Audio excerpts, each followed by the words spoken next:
Good morning, Turfs Up Radio. Wayne Bowles, Profits Unlimited, coming to you live from Louisville, Kentucky. Yes, indeedy. Oh, my goodness. It's great to be back on today. Hey, sorry I missed you guys Monday.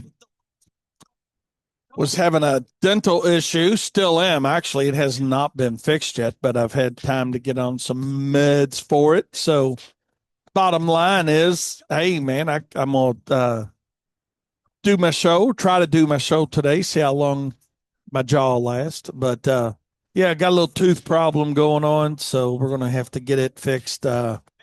Next Tuesday was as earliest as I could get service on it, so I'm looking to get. For those of you that want to know my personal life, I'm going to have a root canal.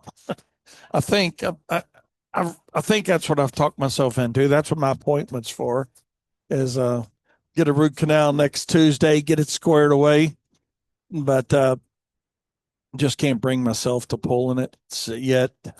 So I don't know. Between now and then, depending on how it bothers me, we'll see. But hey, they got me on an antibiotic and since Monday, and it's feeling a little bit better, controlled with Advil and Tylenol alternating. So I don't know what's working. The antibiotic, the Advil, the Tylenol, all of it combined. Probably all of it combined, what's working. So, but hey, I'm gonna try to do it and see how it goes. So, Daniel's going to hop on here with me in a little bit and going to help me. We got a special guest coming on today. We'll talk about that here in just a second. But yeah, we got a great day here in Louisville, Kentucky. Weather-wise, it's awesome, full sun shining out, and hopefully you guys are having a good day and got a lot of good things going on. We're doing a little fall cleanup work, some vacuuming. Leaf vac is out for the first time today, so we'll be vacuuming some leaves.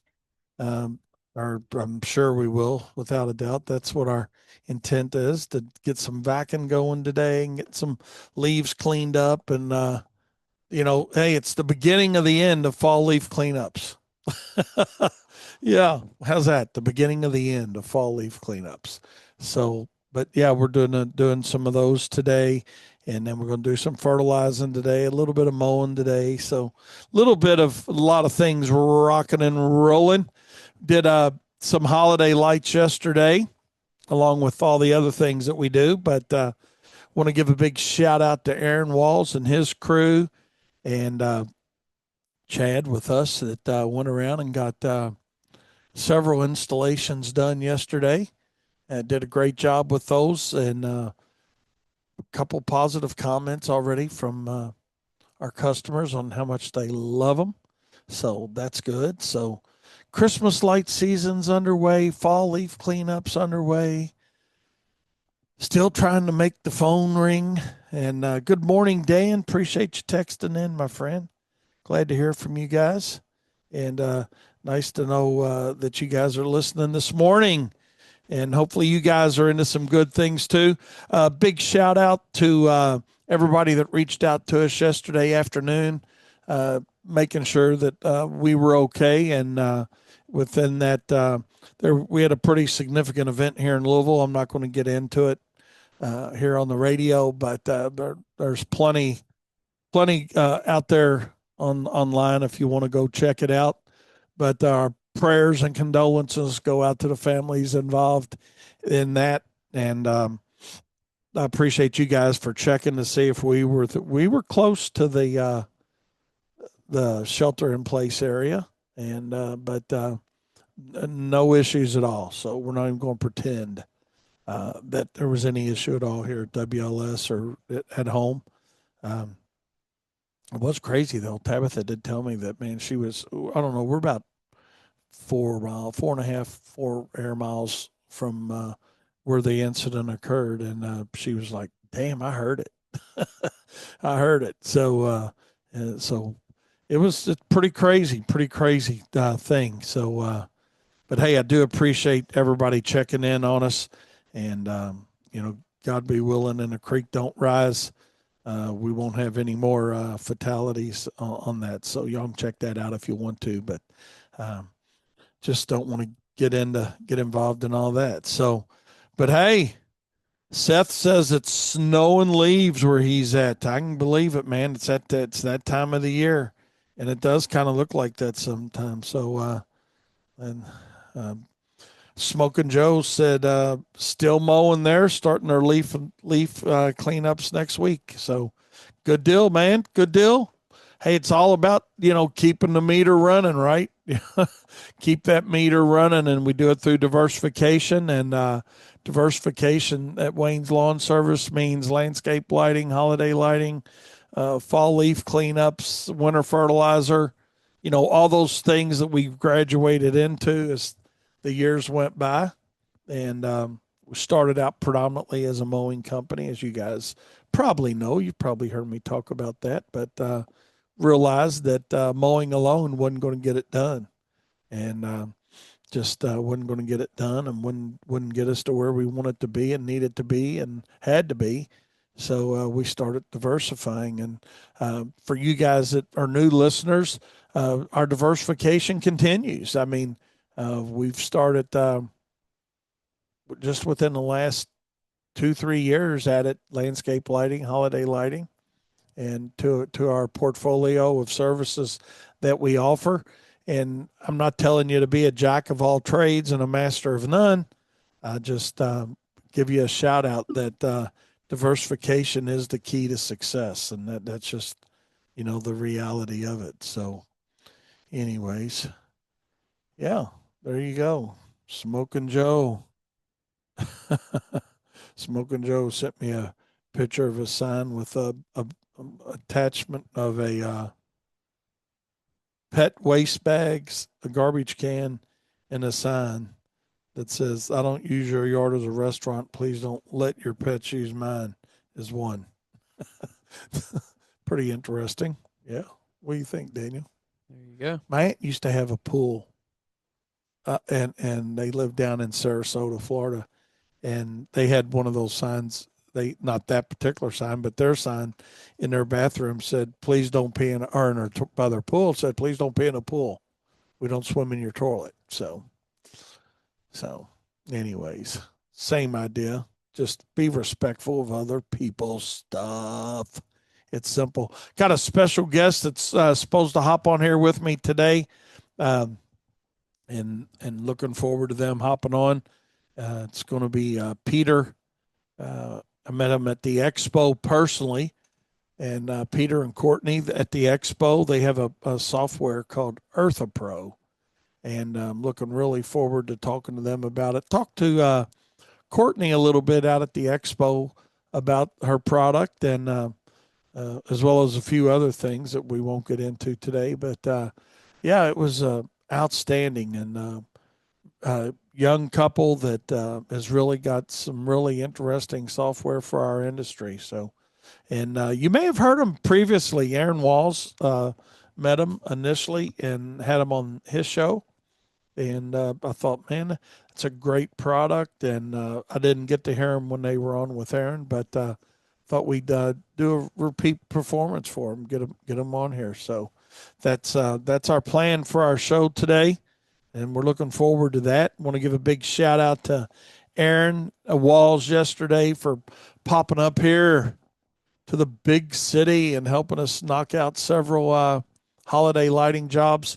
It's great to have a partner as good as Aaron with us at WLS, and he certainly is a great partner when it comes to everything that we do. I believe we've got a fish on the line.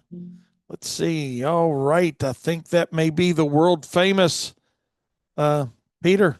So, Hi, Wayne. This is Peter and Courtney. Hello. yeah, you got both of you guys. Great. How are y'all doing? We're doing great. Thanks for having us on. Yeah, Oh, thank you. absolutely. I was just saying that I had a nice opportunity to meet you guys out at the expo, but but I said, hey, some of our listeners may have heard you guys on Aaron's show with Aaron, and you have such a great product. We wanted to give you another round. Awesome. Thank you. Another And round. yeah, it was great meeting you at the expo. And yeah, we love being on Aaron's Landscape for Roots show. Yeah. Aaron's such a good dude. So it was just, we were talking about everything under the sun, actually. Did you? True. We may go that direction a little bit too today, but hey, tell us a little bit about how'd the expo go for you guys? Oh my goodness. It was insane. It went so well for us, actually, that we had some people sign up like during the expo. We've been helping people onboard since the expo, and it's just been extremely positive.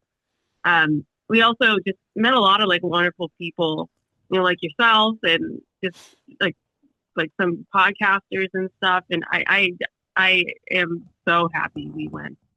We're definitely going back next year. Yeah, it was one of the coolest. Actually, it was probably the coolest trade show I've ever seen. Like I've never seen a trade show that big before. It is pretty crazy, isn't it? Yeah. Yeah. Just the enormity of that thing. You guys are right. It's just, and it grows every year. That's the thing about it. I mean, I don't know what they're going to do as far as making more space for everybody, Yeah. Apparently, they're tearing down the West Wing and they're building a new wing to replace it. Yeah, that's what I heard. I saw that construction, because we were in that wing with you guys, and when we came in to set up our booth, I asked them. I said, what do y'all got going on? And they were telling me that, hey, this is one of our oldest wings that they had remaining. They've renovated the rest of them, and they decided to go ahead and they're going to tear that one down and build a new one and modernize it. So we'll see how it works out. Maybe next year, I don't know if they'll have it done in a year, but if they do, we'll have a nice new home to be in, right? Yeah, that's awesome. That's cool. And the only thing I regret about the expo is I wish I had more time to walk around. Oh, we didn't walk around really at all. Yeah.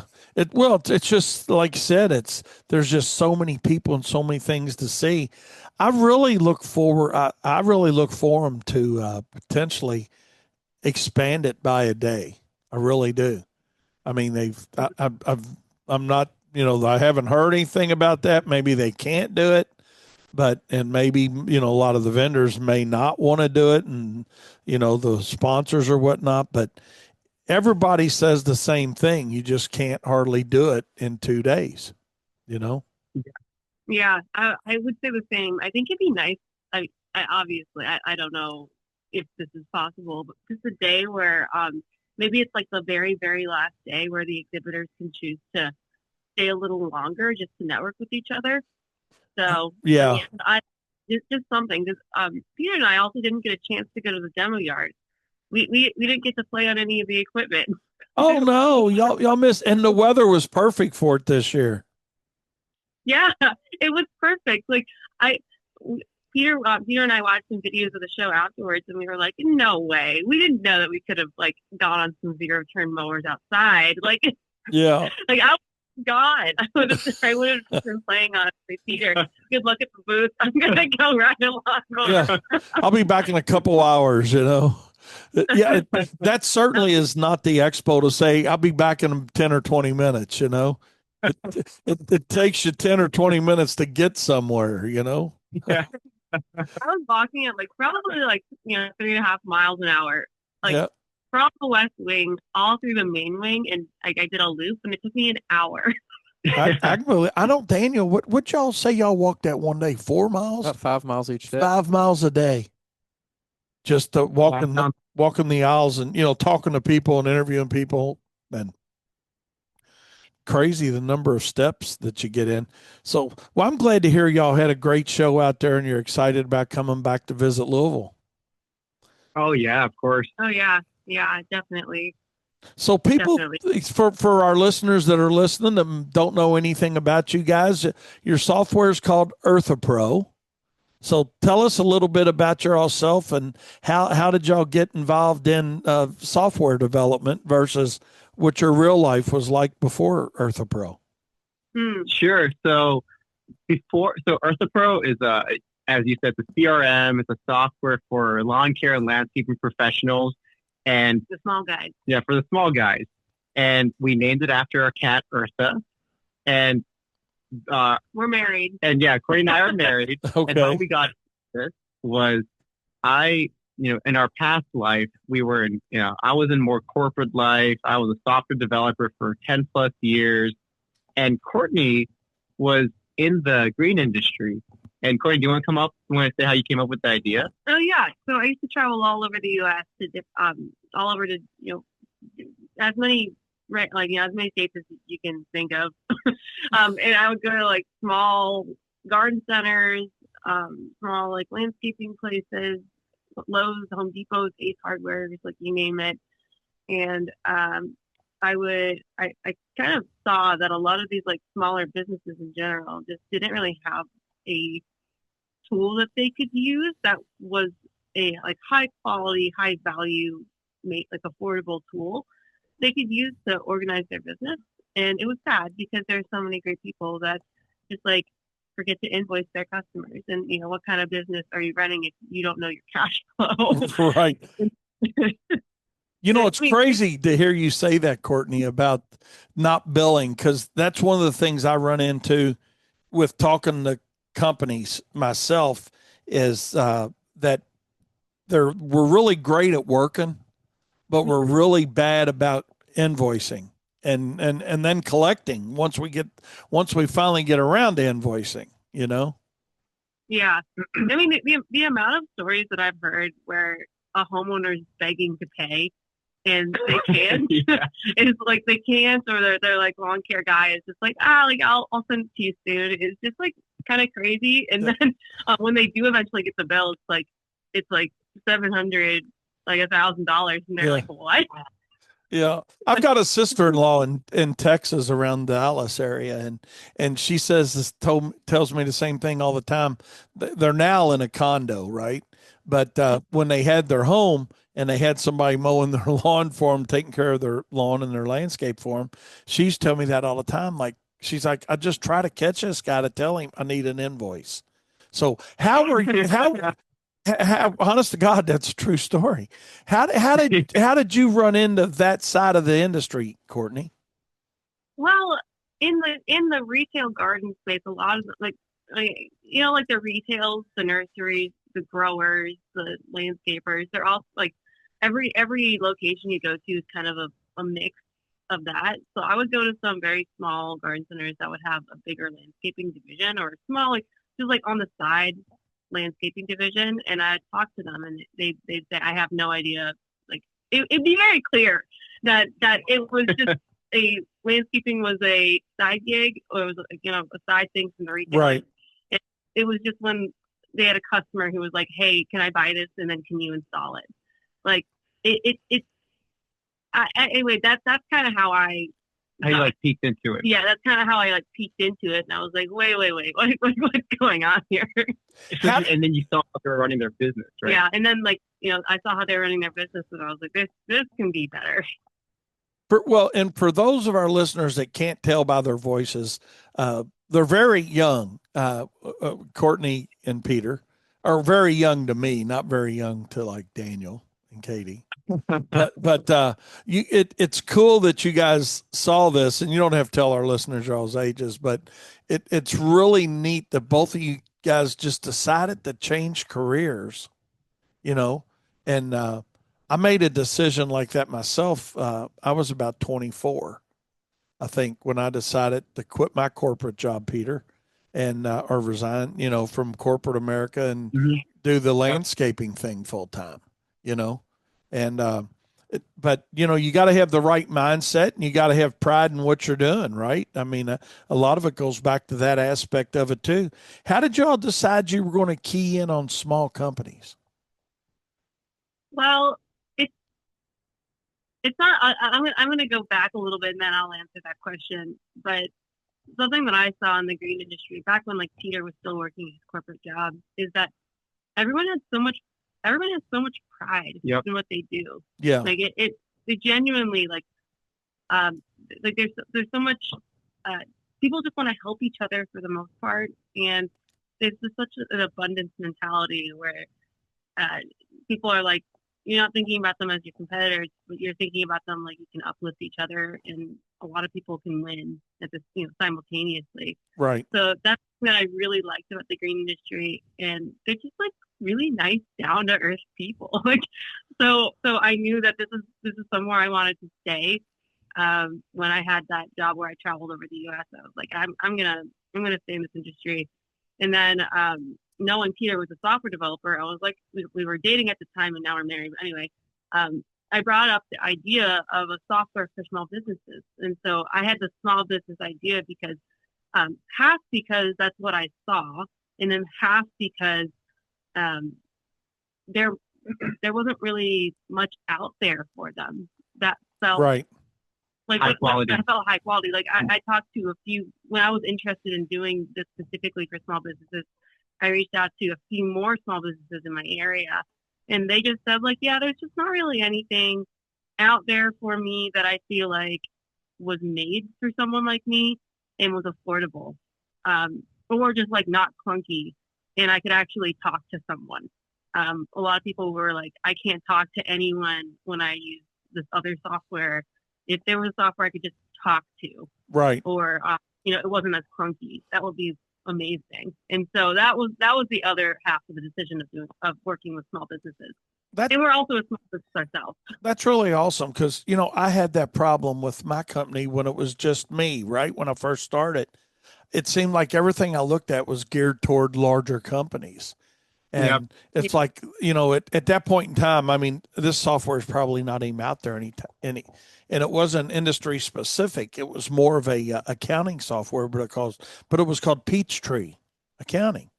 And it was like, oh my God, they had all these modules to it. And I'm like, I'm just really trying to run a small 1 or 2 truck operation at this point. I don't need something that's going to help me run Humana, and so, yeah, I get it. And I'm glad you guys decided to address, the small company. Before we get into what you actually got, we're going to take a short break if that's okay with you guys. You guys okay to hang on for just a minute? Sure. All right. Well, we'll be right back with Peter and Courtney with EarthaPro here on Turfs Up Radio, your industry, your station. Don't you go anywhere. All right. Welcome back. Welcome back. I think you guys might even know Aaron, right?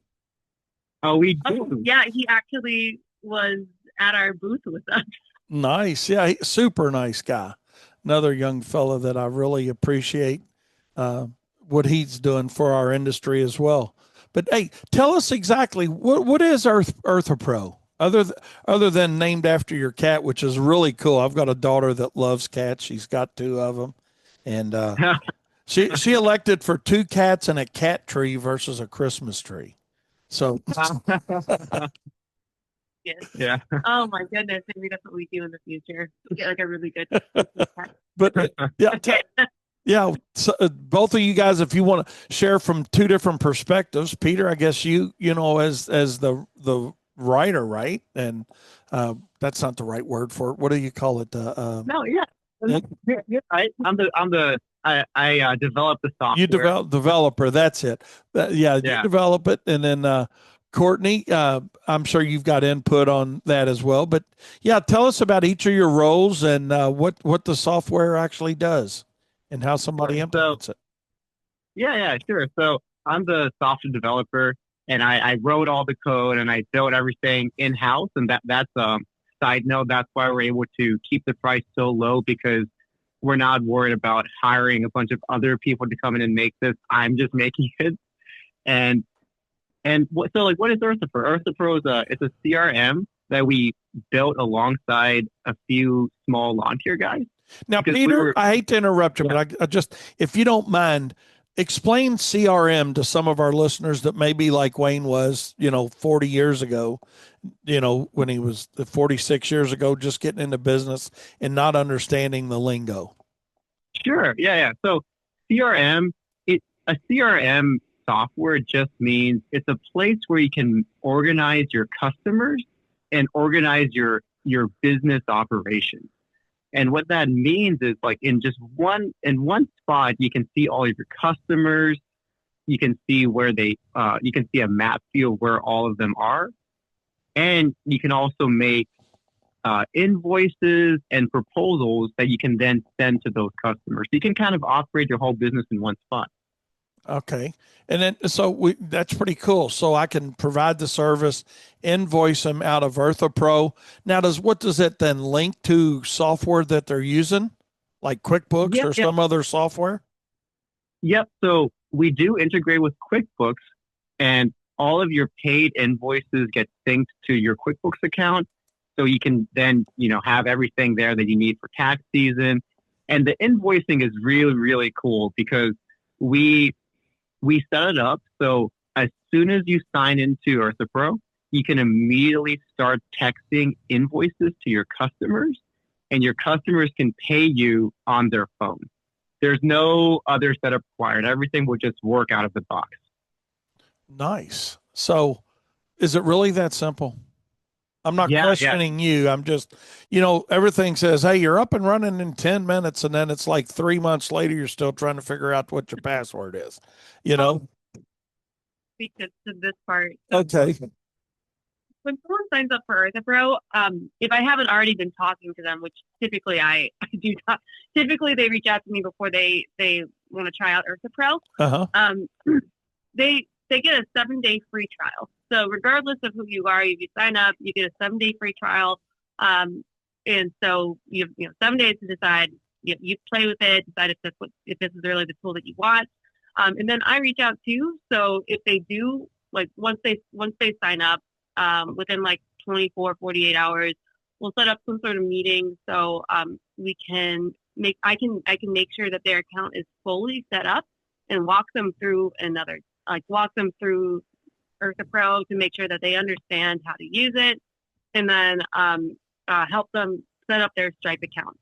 So the Stripe account is how we include the payment links in the text messages.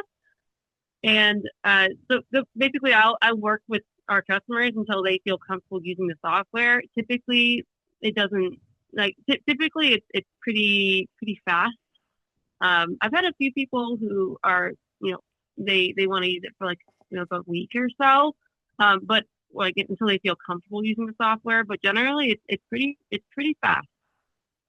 All right, here we got a question. Let's see. Came in here. Let me open this up. It says, cool. Okay, it says I have it when I balance my QuickBooks to my bank account. It assigns payments to clients in a random order. It looks like. Does this have that issue? So the question is when he assigns. I'm sorry. Could you say the question again? Yeah. And Corey, let me ask Corey about this too. It says directly. It says I have it when I say he has it. I don't know if he's actually talking about your software. Okay, but he says I have it when I balance my QuickBooks to my bank accounts. It will assign payments to clients at random. Does this have that issue? So let me see. He'll send us a clarifier on that. But I think what he's saying is the current software that he has is having an issue posting to QuickBooks. Let's see. He'll send it to us. And because he follows it up with, does your all software have that issue? So I think what it is, and we'll let him clear it up, and I'm sorry for getting you guys in the middle of this, but assigning. I actually got super excited when you said we got a question. I was like, oh, I've never been on a show when someone texted in a question. All right. So we'll see. Okay. No, he said his is on a QuickBooks issue. So I guess his question is then, with you guys syncing, could you explain the QuickBooks syncing mechanism, Peter? Since that's your forte, right? The writing of that. Will it post properly to the proper account versus what he's using? Okay. So we do a one-way QuickBooks sync, and in Eartha Pro, when you click sync, all of your paid invoices will just go to your QuickBooks account, and it'll when you open up your QuickBooks account it everyone has it organized a little differently depending on what services your product is under, but your paid invoices will seamlessly appear in your QuickBooks account. So what how I'm hearing the question, we it does not sound like we have that issue. Okay. Good deal. Good deal. Hey, and by the way, anybody listening to us, if y'all have got any questions on what this software does, or they get further into explaining it, Peter is excited, and Courtney, to take any questions that you have, I'm sure. Yeah, absolutely. About it. And yeah, and I just want to add on to that, like something that we've been doing from the day we started building EarthaPro is listening, like working alongside and listening to real lawn care companies. We were fortunate enough at the beginning to Courtney found 3 or 4 guys to work alongside with us.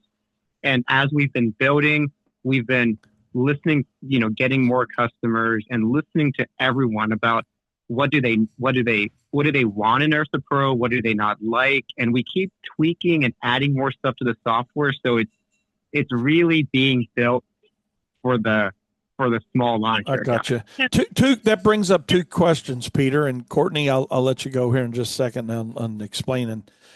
When you say small, would you define small? Because that's different for different people's mindset, right? Are you talking about somebody, 1 to 2 employees, or 1 to, doing under 100,000 a year, or under $1 million a year? What's your all's definition of, hey, we're designed for small companies? Yeah, so typically 5 people and under, but we can handle up to 10. So we have like time tracking capabilities. We have mobile app capabilities and stuff. So it's mostly for like 10 and under. But okay. solo operators are good as well. We have 2 tiers. So one is the solo and the other is called pro. So solo tier, it's just one account user. It might just like this one person can use it. It might just be for like part-time people or like students or someone who's like doing it on the side. And that account starts at $9.99 a month. Is that per client or for the whole use of the software? For the whole use of the software. Well, if it's a person, then it's $9.99 a month to start. How in God's name did you all get it so affordable? Well, Peter, it's all literally. Well, Peter, we try to bring this up because we don't want people thinking that we did something sketchy to make it so cheap. It's truly Peter. Yeah. So like Courtney said, we started at $10 a month for the solo tier, but then if you want all the bells and whistles and some of like the added bells and whistles, like if you want to sync to QuickBooks and if you want more advanced proposal generation, that goes to the second tier, and the second tier starts at $40 a month. And so now your question, how did we make this so affordable? So I've been a software developer for 10 plus years. And when Courtney was telling me this idea, she told me this idea at such an exciting point because I was like, I have enough experience to know how to make this the right way. So it runs pretty cheaply for us. And this is something else I was going to eventually bring up. AI is such an incredible tool. The way I use AI is to learn 100 times faster. And because I'm able to learn 100 times faster, whatever I didn't understand how to do before, because I learned it so quickly, and that's why I'm able to build all of this and manage everything. Like AI really is a force multiplier. And I was going to, eventually bring up that, just being at Equip, we saw these AI lawnmowers and AI everywhere. And the future is looking really exciting with what AI is going to do. And, AI has its limitations. It's not perfect. I'm not one of those people that's like AI is like amazing today, but it is an incredible tool that I think everyone should at least look at. We got another question, Peter. Is there a payroll add-in option? We do not integrate with any of the payroll add-ins. Okay. All right. All right. I wanted to And say then, something about. all right. Oh yeah. Go ahead, Courtney. I wanted to say one more thing about our costs.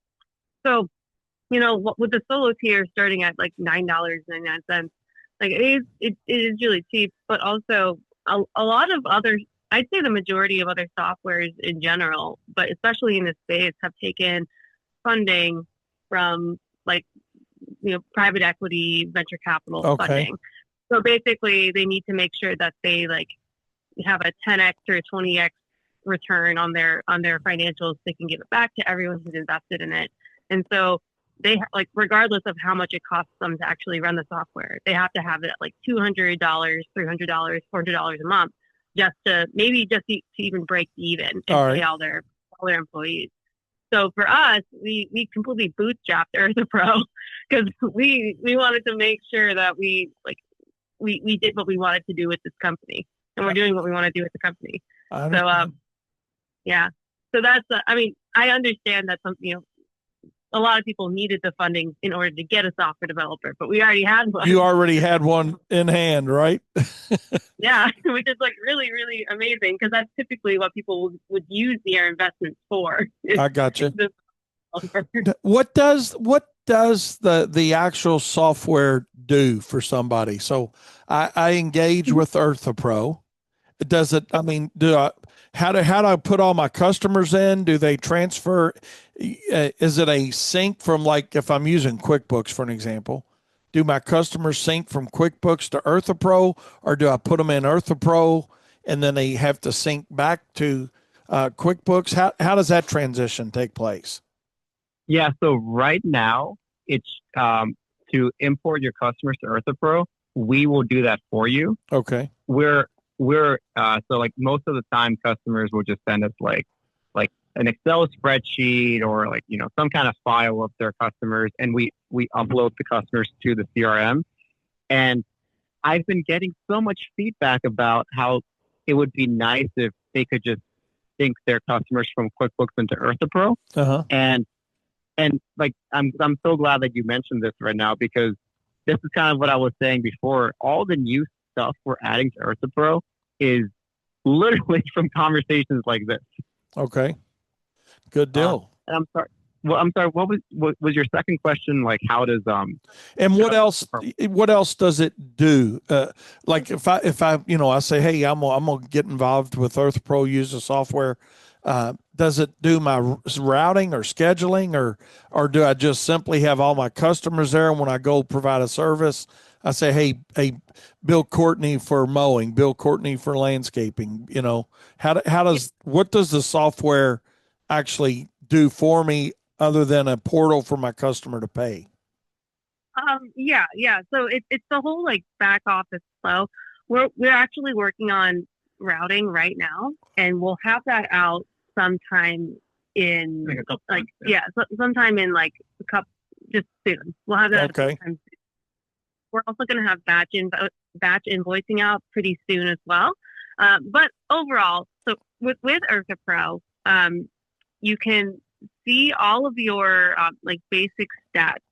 So you'll be able to see a graph of all your paid invoices for the past few months. You'll be able to see how many text messages you sent out, and then you can see how many aging invoices you have. You can see all of your today's tasks, like today's jobs, and then what you need to bring for each job, who's going. Yeah, that was my question. That's it, Courtney. So if I put on there, hey, I want day one, route one customers, that's what it's going to do. It'll pull that up for me. Is that correct? Yeah. Okay. And if you have more than one employee, only that employee will be able to see their own jobs. I gotcha. So that's good. We have another question, if I can add this to the question list from somebody. It says, does it allow for card on file? So we do not allow card on file right now. But something I'll just say, the three features we're working on, and this is all the feedback we've been getting the past couple months, is batch invoicing, like Courtney said. That's coming out soon. Yeah. We're gonna roll out routing soon, and then card on file. That's a new one that we learned about, and we're really considering adding card and file as well because we have the capability to add that. Okay. I think that would really be a nice addition, just personally. And I'm glad we got that question in. I didn't even think about that aspect of it to ask you guys. But yeah, I know with our business here, it's nice to have those the access. When we can put that card on file for somebody. So it does sound like you guys are really receptive and immediately ready to make it better, different, and better than your competitor, right? I mean, that's just it. And yeah, we have to. That's something that we got to do. Any small business, like especially like long-term businesses, it's like there's so many of them. You got to find your way, right. in your way, differentiate, and I mean a lot of it's just like overall caring. How long has EarthaPro been available? Since January. So you literally just launched about a year ago. Yeah. So when we launched earlier this year, we were when we're working with the small lawn care maintenance guys, we were like, what do you need in the software so we can make it, get going, launch it quickly, and then we'll, based on all your feedback, we'll keep adding and adding. And this is kind of to answer your previous question about what does EarthaPro do. The things that they really wanted for like for version 1 was a place to manage all their customers, a map view, templates, so you can make base job templates, so you can reuse that template over and over and over to schedule jobs from it. And after you schedule a job, out of the box, no setup required. You can text your invoice to your customer, and you can get paid. Your customer can pay you on their phone, and everything will just sync to your bank account. And that's what EarthaPro does. And we also have the QuickBooks integration, but that's what EarthaPro does today. And we're very, very excitingly working on, the routing and batch invoicing, and we're so excited to roll that out early next year. So you guys have made a ton of progress, like any new business, I guess. Just the little things you keep doing, those 1% changes, man, that's another contractor says, oh man, that's a great idea. I need to do that. I need to do that. And I just really love your target personally, because Thank you. Seriously, I really do. I'm not just saying that because I'm talking to you guys. Because it's hard for somebody to find something that's a small company, that's affordable, that functions, and I think that's the reality of it. Okay. Can I ask you guys, we're going to take a short break. Can I ask you to hold on for another minute? And we're going to talk. We'll be right back with more profit time. I got another text came in while we were doing that. And here's the question. Is EarthPro set up for mobile? Yes. So we have a mobile app, and we have a mobile app for Android. You're and getting iPhone. Lots of questions, Peter. Yeah, I appreciate this. I've never been on a show where I got live questions, but yeah, we have a mobile app for Android and iPhone, and you can text invoices right from the mobile app. So, and you're doing everything in the world to make it easy for the guy. That, when I say guy, Courtney, don't take offense to that. That's contractor language. That just means contractor in Wayne language. Okay, it's not gender specific, but so yeah, that's there and working and rolling for you guys already. So the mobile app is up and running. So if somebody is hey, say I want to try EarthaPro out, and I know you said you got a 7-day trial. What's the onboarding process for that look like? So from saying, hey, Courtney, sign me up, I love it. How long does it take me to get up and running? I know, Peter, you said it's really quick, and y'all did, but I mean, realistically for our listeners, what's that transition look like, and what do they need to do? Yeah. Okay. So they'll reach out to me. I will say, awesome. Sounds great. Let's set up some sort of call. And then I'll send them an email with the information on, click this link and, like, this is what, like, during our call or during our video call when we're sending you up, here's everything. Here's a list of what we're going to be doing, like the call agenda, so that we're on that call. They'll share their screen, so their like computer screen, and they'll go through the flow of signing up for EarthaPro, which is pretty fast. I'd say it takes like less than 5 minutes to actually sign up for EarthaPro. The thing that actually takes more time is the signing up for Stripe. But I walk them through that during that call, and then right before we end the call, I say, make sure to send me an Excel sheet or some sort of list of all of your customers, and we can get that imported in their account like the next two or 3 days. Usually faster, but I just say 2 or 3 days. And then the whole process, I'd say, I mean, this is all done before the free trial even ends. So I'd say the whole process really is like, if you want to have a meeting the same day or the next day, I will also do that. Like, what is it? It's called like, you walk, I walk, Right, run, right. thing. Yeah. So, I also reach out to them too if they say that they're interested. Well, it certainly sounds like you guys keep up if we're walking or running, regardless, right? So you're listening and keeping up, to say the least. Yeah. We're both here to help. We have a phone number we share. We also have, and then like 2 more things to add to this is, when we designed EarthaPro, we very intentionally designed it so a lot of the things look the same. So every time you go to a new page in EarthaPro, it feels very familiar because it's all designed intentionally. And we also have we're available. You guys can call, text us whenever you need help. We also have a video library in EarthaPro. You can click on help me, and we try to make videos for a lot of questions people might have. Got another question just came in. It says, after you onboard my customers, how easy is it to edit my clients? Oh, super easy. Like we have this. So when you go on to our, we go to EarthaPro, you look at the customers. It's like you can see all of your customers in a very pretty, easy to look at list view, and you can edit anyone immediately. Imagine it like it's an Excel spreadsheet. Okay. All right. Good. Much prettier. Much prettier. Much prettier. Much prettier. Hey, I got a text from Aaron Walls too for you guys. He said, your buddy Aaron, he said, tell Courtney and Peter to get their bets in. They'll know what I'm talking about. Is that something you can share, or is that proprietary information that we're not sharing? Either way is fine with me. I don't know if it's proprietary information because Aaron, Courtney, and I, we have Aaron is such a great guy, and we're like friends now. We text sometimes, and whenever we text, we usually text about who we're gonna bet on in sports. All right. Fair enough.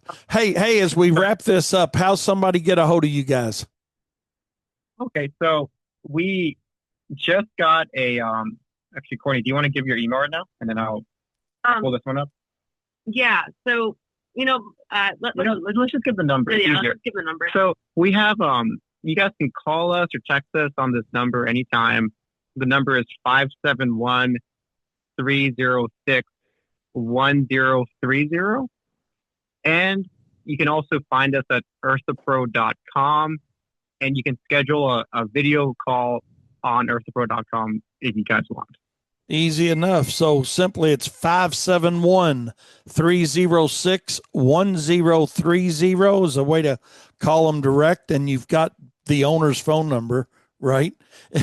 Yep. That's cool. And then also you can reach them at earthapro.com. And by the way, Darren Gruner just sent me a text and said, say hello for him as well. So, awesome. So yeah, say hello from me too. I hope he's doing well. Absolutely. So yeah, he's listening. So any final comments you guys would like to make before we hop off here? The last thing I want to say is when Courtney introduced me to the green industry, I, I came from corporate world, and I was very fortunate for my job, but I, what I was craving to work around people with passion. And when I started talking, when Courtney introduced me to this industry, I got addicted. I got hooked quickly because I was like, wow, like it's full of small businesses where everyone cares, and that's it's a beautiful thing. Yeah. Appreciate that. It is a great industry, and it's great to see a lot of young people both in the ownership side as well as you're all's in, the software development side to make our lives easier. And I just wish all this stuff was out there when I started, you know? Yeah. That's the reality. No, all joking aside, I mean it was a different challenge, and I'm not saying it's easy now by any stretch of the imagination. You guys know that being a small business owner, it's never easy, but it sure does make it nice when you got people like you and Courtney, Peter, that are putting out a product that makes your life a little bit easier and gives you back more time. And this is definitely a time saver when you're getting somebody off paper sheets, and trying to keep up with the money and that, like you said, Courtney, initially the invoicing side of it. So, hey, I appreciate you guys. And again, if you want to get a hold of Peter or Courtney at EarthaPro, 571-306-1030 or their website at earthapro.com. Do you have a picture of your cat by chance on your software? Do we have a thing? We should. You should do that. I think that would be a good marketing play. Yeah, we should. We'll add that soon. Just something to think about. I mean, I'm not a marketing expert, but I think it'd be cool. I think it's a great idea. Yeah, I mean, any chance to talk about our side, I totally will. Good deal.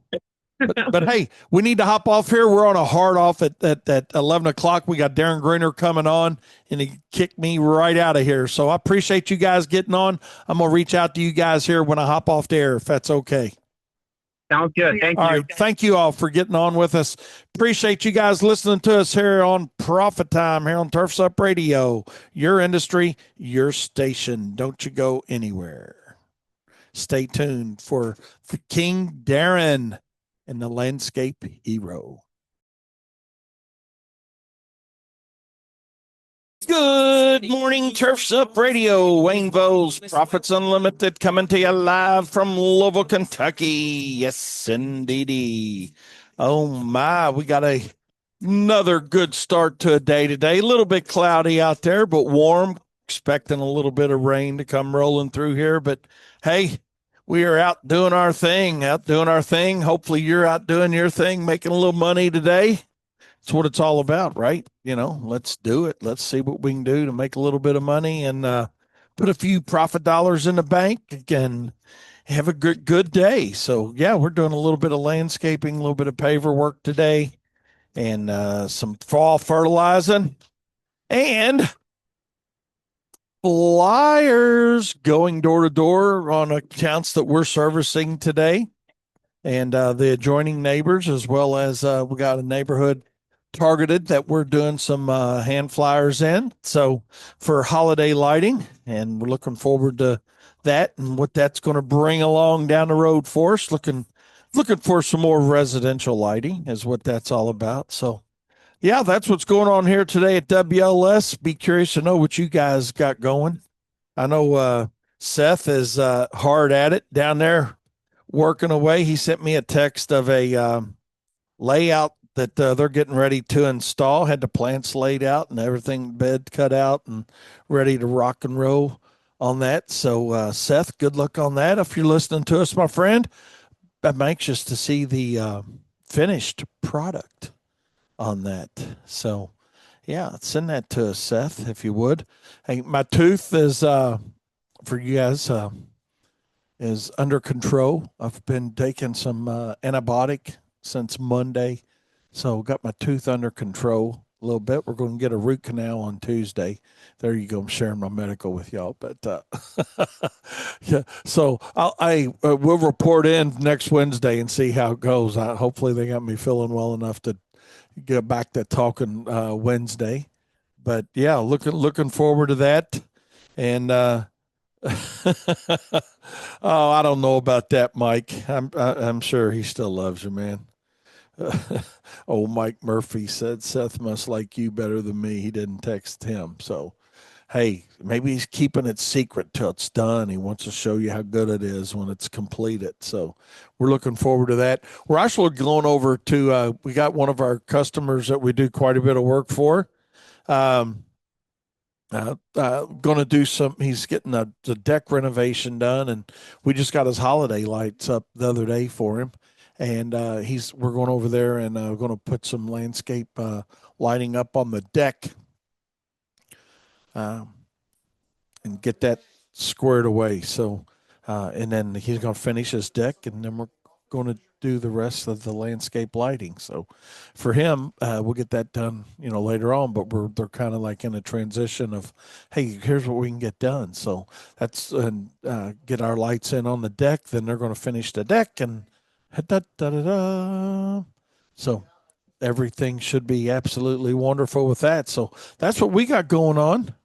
Uh, yeah, Seth.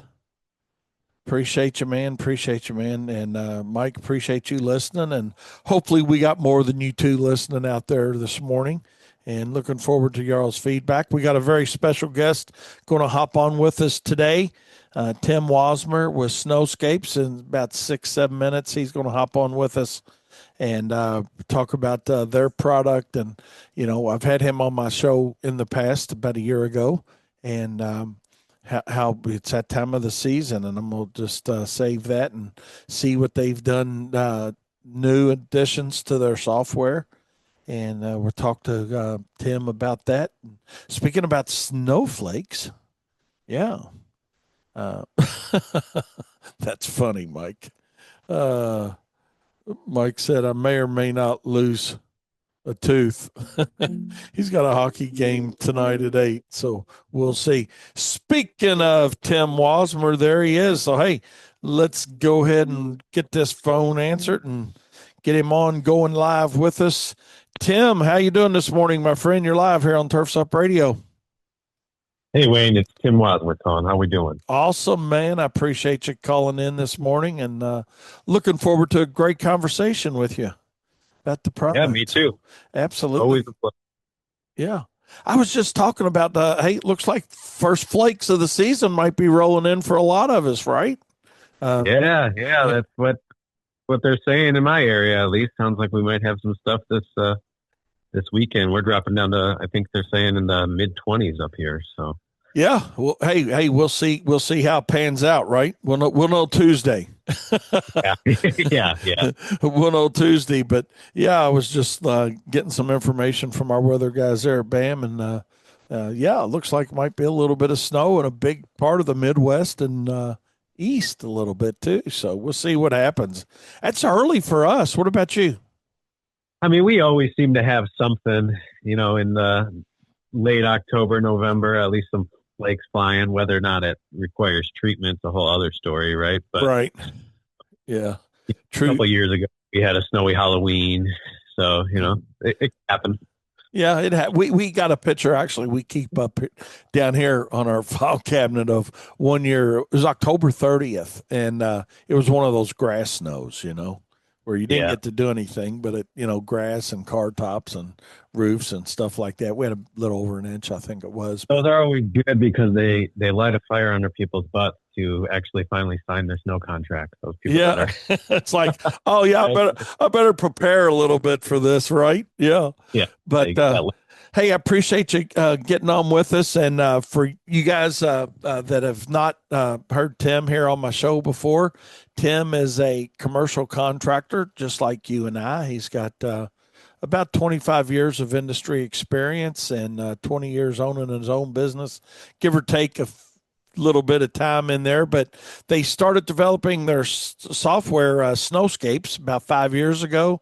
And, without further ado, I'm gonna get into talking to Tim about that. If you guys have any questions on their product as we go, feel free to reach out to us. You guys know how to get a hold of us. And but if you're a contractor that's managing snow and ice events, let me say this: You know how critical it is for the documentation, the route tracking, proof of service, all those things that we're doing the hard way a lot of times. And when I say the hard way, I'll let Tim tell you the easy way. But, if you're doing it, on paper, or you got these convoluted spreadsheets you're trying to keep up with, and do it in your truck, though, they've come up with a lot easier and more efficient way of doing it, and especially from a liability and efficiency standpoint. I think that's where you look at snowscapes as potentially helping you. So, Tim, without further ado, man, let's talk a little bit about your product, and let's start off with man, what provided the inspiration, I guess we'll call it, right, to create snowscapes, and what gap did you guys want to, fill with snowscapes? Yeah, so I mean, like you said, we have our own operations here up in Michigan. We're in the Metro Detroit area, kind of service all of really southeast Michigan, and over the years, I do landscape install, some landscape maintenance, and then commercial snow, like you said. So we've used other software. We've used just Google Sheets. We've used pen and paper. We've used some of the big box ones, the Elements, the Jobbers of the world. We've worked with some national companies, that have their own apps. And every time we use it, it just was like, it doesn't have everything we need. And then we started paying for some of those big box ones, and they just kept raising their rates and raising their rates and raising their rates. And we're like, all right, at this point, what are we paying for and what are we getting out of this? They're not lining up. So we're like, let's start doing something ourselves. So we found a developer through some connections and started working with a freelance developer to make something for ourselves. We then used a few subcontractors on it as well, and everyone loved it. So we're like, you know what? This is filling that need. It's filling that something that's economical, something that's easy, and something that's saving us time and money. And then it just kind of went from there. So like you said, it was about 5 years ago that we did that. First season or two, we kind of just did it for ourselves and our subcontractors. And then a little over 2 years ago, maybe about 3 years ago now, actually, we went live with selling it as a subscription-based service for anyone in the world, really, to use. So that's kind of where it started and where we are now. And we keep adding features. We keep, listening to feedback. I was going to say, I can imagine, since you and I first talked about it, I think it was 2 years ago now. You've had to made quite a few updates with it for sure, just from feedback, right? Yeah. Feedback, not only from other people, but like I said, we use it every day. Yeah. So our crew is telling us, our subcontractors are telling us, we have a direct line to probably 100 people. Yeah. Use every single day. So, hey, this glitched out on me. Oh, yep. All right. We'll get that fixed right away. We don't even need to wait for a customer to call us and complain. We see about it, see it ourselves, and it's fixed within minutes. And for somebody that, hasn't been involved in the conversation, and that's what we'll talk about it that way today, if that's all right with you, Tim, like it's absolutely brand new. What's a quick overview of what it actually does and during a snow event? And then, because I know it's used outside snow too, but we'll talk about that later on. But during a snow event, how does it work, if you will, number one? And then what are you eliminating for people if they implement this during a snow event, prior to? Yeah. So in a quick overview, from start to finish, you create an account, you download the app. There's a desktop version, so you can manage all of your stuff on a computer or a tablet, for that matter. A little bit easier, on a website login where you get a bigger screen. We actually added a new site map feature, so you can take measurements and create a map of a property. Put all the information in for the properties. Once you have all your properties input, then you can put them in a route. So we also have a optimizing feature.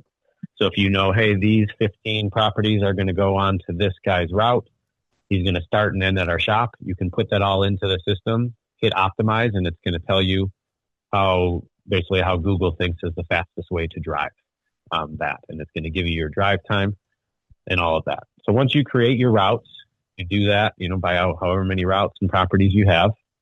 There are ways to bulk import and stuff too if you have hundreds and hundreds of properties. But once you get all that in, you have your routes created, then your crews in a given snowstorm, again, same thing for a lawn mowing day, a landscape day, whatever. They clock in, come to the shop, they clock in, they can clock in for their hours right on the app. We'll keep track of their payroll hours.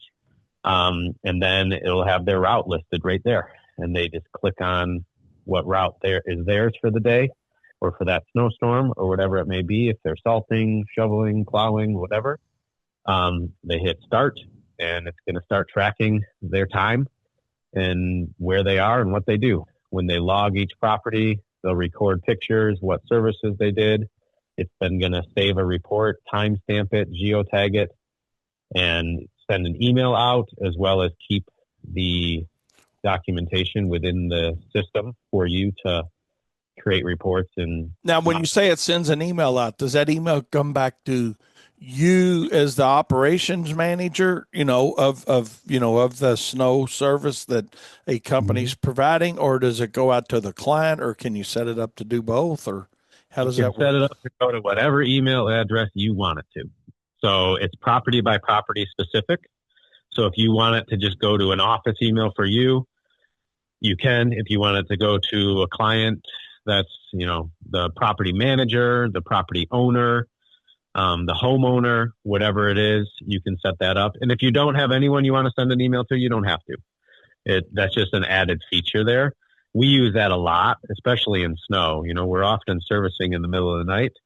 And then we all know that 7 a.m. rolls around. People aren't in their office yet, but they're calling you saying, hey, was my snow done?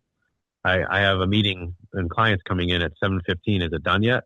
Where you eliminate all those phone calls and because they wake up to an email that says, yep. They got an email and you don't have to get the phone call. Where you at? Have you been there? Yeah, exactly. Yeah. Oh my God. That. I swear one day I want to get a shirt made up that says, where you at? Yep. Where you at? Where you at? And Snowscape answers that. So not only does it answer by the email, but like you do in real time, when your guys are out in the field plowing and you want to know, hey, where is, truck number 2? Where are they at in their route? Instead of calling them, texting them, where you at? What's going on? What have you done? Yeah. You can look at right on the dashboard in the active route section, and it will not only show what they've done, it'll have a list of their properties and check marks by the ones that are completed.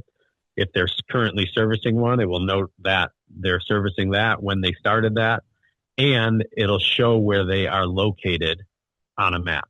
So you can see all of your guys in real time where they're located. I leave with a route, right? Okay. And I'm on a real time tracker, basically, right? If I'm hearing you right. Yeah, exactly. Okay. The documentation is, as we know, is a big thing in snow and ice management for a lot of reasons. I'm sure we'll touch base on that, but, I pull up on a site, I'm using Snowscapes. What's my procedure? What happens? Do I go onto my phone and say, okay, I'm here? And how does the software prompt me, or do I just simply go in? How's it go from that point? Once I arrive at the site, what's the software do for me? Yeah, once you arrive at your first site, or even before you arrive to your first site, you click the first one you're going to. It has the address, the site map, all the stuff right there that you're going to be servicing. You can click on the address and it will give you directions if you need to. And then once you get there, once you start that property, there's just a green button that says start. So on that site map, then I've got pictures attached. If I took pictures of the property, I upload them to that particular site. Is that what I'm hearing you say? Yep. So you hit. So I know where the snow goes. I know where not to plow, or what gets plowed first if it's that type of facility. Yep, exactly. Yeah, and that's our new site map feature, where not only can you take measurements of a property, but you can mark it up, color. So you can say parking lot, you can say municipal sidewalks, you can say building sidewalks, you can say snow piles go here. here's a fire hydrant, don't pile snow here. You can add notes. You can put arrows saying plow snow in this direction. You can do whatever you want on that map as the admin, and then that map that you created will show up on your guy's phone when they clock into that property. So even if they've never been there, never done a walkthrough, they can look at that map as detailed as you make it and know exactly what they need to do. It sounds like you've made it easy, man, from that standpoint, for sure. Getting there for the drivers or the subcontractors, whoever's doing the property. I mean, that's the goal, right? Because you never know how many audible call in a snowstorm. That is someone true. Truck breaks down, machine breaks down. So now someone new is plowing that property for the first time, and you haven't had the chance to do a walkthrough with them. Well, you need to have some sort of information, right? Right. Yeah, and I mean, we've done it the hard way in the past, and that's with a book. I mean, book and pictures. That's what we hauled around. Yeah. And now that's right on your phone. Now it's right on your phone, and now this is going to sound crazy, and it's got nothing to do with the software, but from a reception standpoint of does a person have to have internet for this to work, or how what's driving the software on their phone? Is it their cell service? As long as they've got cell services is working? Yeah, it's cell service. Okay. It is, something that's kind of a bigger on our, laundry list of wish list to be able to figure out a way to make it work without cell service.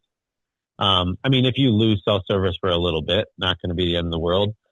But if you have no cell service from start to finish of your route, unfortunately, you're not going to be able to do it because it does need data, But same thing would be if you're trying to send pictures or text messages or something like that and you can't do it. Well, then I got you. Do that. Right, good deal. Hey, can we take a short break, Tim? You good to hang on for a minute for me? All right. Well, appreciate it. We got Tim Wasmer with Snowscapes here. We'll be right back with more Profit Time here on Turfs Up Radio. Your industry, your station. Don't you go anywhere. All right. Welcome back. And speaking of Cress, I want to give you guys a reminder, something new on Turfs Up Radio. You got to go to our website to do it, though. Simply go to turfsupradio.com and sign up for the big give back event. So basically what it is, a lot of our sponsors and whatnot here on Turfs Up Radio, we're going to have a lot of different things to give away. You do have to be listening live to get it, but if you're drawn, but simply go to turfsupradio.com. If you look at the homepage there, scroll down a little bit, you're going to see the big give back event. Be sure to sign up for that. That's going to be starting very, very soon. So Tim, welcome back. We've got Tim Wasmer with us with Snowscapes. And Tim, I appreciate you rescheduling with me Monday. Man, my tooth was, me and my tooth were having an argument. Hey, no worries at all. I get it. Oh my God. So I was fortunate enough to get into the dentist, and the bad thing is I got to get a damn root canal, but we'll deal with it, So they got me some antibiotic, and it's feeling a lot better, buddy. So again, I hated to give you such short notice on that, but it progressively got worse over the weekend, and I was like, no problem. I couldn't talk. I couldn't talk, man. And not to do you justice anyway. So I do appreciate you rescheduling till today for us on that. Happy to. But we did get a couple questions from people, and I know we'll go down that road in a minute. I'll hang on to one because it talks about using this outside of the snow season. But let's cover the snow season first, if you don't mind. How does it integrate with weather documentation as far as time, temperature, and that stuff? Because I know it's got a really great feature on that as well. Yeah. So anytime you record a service in the field, so when your guys are in the field and they're plowing or doing, again, whatever service all year round, that service report that's created within the system, as well as the email, will have the current weather conditions based on that location. So it'll either be based on your location when you log it, or if you don't have service or something like that, this is a situation where it can pull the coordinates of the address that you're servicing, and it will put the current weather conditions. So that's going to be temperature, which you can adjust if you want it to be Fahrenheit or Celsius, because I know we got a lot of Canadians that also use the service. Right. And so you can adjust that in your settings of your company if you want it Fahrenheit, Celsius, what the precipitation is, and all of that. It just pulls that from the weather service right there of what your current conditions are. So if you're plowing or you're salting, it's going to tell you the temperature, tell you if it was snowing, whatever the case is. And I mean, the importance for you guys that may or may not be tracking, you know, what time you got there, what time you left, what you did while you were there. Was it plowing application? Was it simply a de-icing pre-treat, or, you know, what it was? The importance of all that documentation. Matter of fact, I just did a video in the Profit Circle on that as well. This software collects that data for you. You input, and Tim, I'll let you explain it, but you input, hey, we made a de-icing application. You know, we plowed it and put an ice melter down. Does it give you the flexibility to do the, you know, hey, we used calcium chloride, magnesium chloride, or, you know, liquid? How does that work with it, Tim? Yeah, any material that you specifically use in your business, you can set up. So it has just the standard, you know, salt and bag salt as kind of the default materials that are already in there for you. But if you want to use liquid brine, if you want to use calcium chloride, magnesium, whatever you want to use, sand, you know, for some of those guys that use that, yeah, you can program any material you want to track, and it will put it in there for you, and then you can start tracking it that way as well. And you can add a new service if you want. If there's a specific type of service that you do for your business or for a specific property, you can track that as well. You know, talking about tracking, Tim, I just thought of this. I don't think I've ever asked you this about the software, but it might be a neat input if it doesn't do it. And it doesn't, this is something that doesn't happen very often at all. But if somebody declines service, you know, I mean, that would be a really cool feature. Hey, client decline service, and the time so it can be time and date stamped. So if they have a slip and fall, we actually carry sign-off sheets in our trucks for that, where, you know, if somebody would decline service, we don't want them to get selective memory and say, well, I don't remember doing that, and then they have somebody fall, you know? Yeah. So yeah, that might be a neat little feature if it doesn't do it, or does it already do it? Yeah, you can set it up to do that. Absolutely. And if you have, like, if you need, because in that situation, what you're referring to with snow and ice would be a sign off for release of liability. Yes. Right? Yes. So you're actually need a document that they can sign. So you still might need that sign off sheet in your truck for those one-off scenarios. And then what you would do is you could take a picture of that release of liability and upload that right into Snowscape. So now you have a digital record of it. So if you did lose that paper, or it fell out of the truck window, or fell under your snowy boot while you're get out the door and the wind blows it and there it goes, right? We all plow with our windows down, don't we? Yeah, that's right. That's how we do it. And yeah, so you could digitally save that within Snowscape. So now you have that record of that sign-off sheet. We also have it set up default for lawn service in the lawn season if there's a skip. You know, hey, the client didn't want it. It didn't grow this week. We only did a half cut. We did a full cut, or we skipped it because it wasn't, you know, we're in dry season or whatever. And you can set that up as well. So that way you're recording it. Because we get those calls in the green season, switching slightly on you, of, hey, why, you know, guys haven't been here in a week. Oh, no, they came this week. It's just the lawn didn't need it.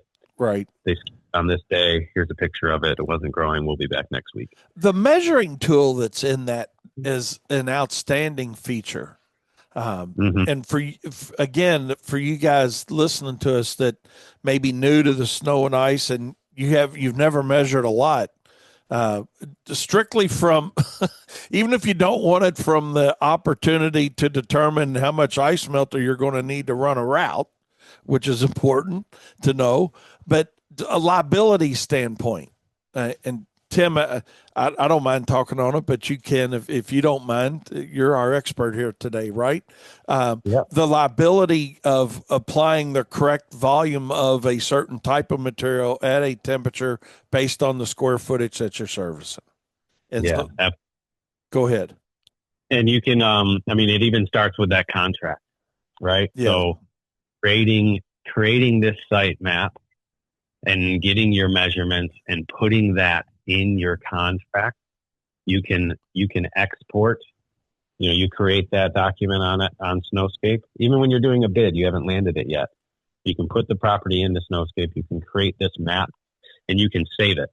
And then you can export it as a PDF and attach it right to your contract. So that way it's crystal clear. This is the area of sidewalks we're doing, the square footage we're doing, acreage, whatever info you want to include on your contract, which, like you said, the more, the better for liability. So that way they can say, oh, you didn't service this sidewalk over here. Well, that wasn't in our scope. Right. And it's crystal clear spelled out on there. So it sounds like this is crazily customizable to everybody's properties.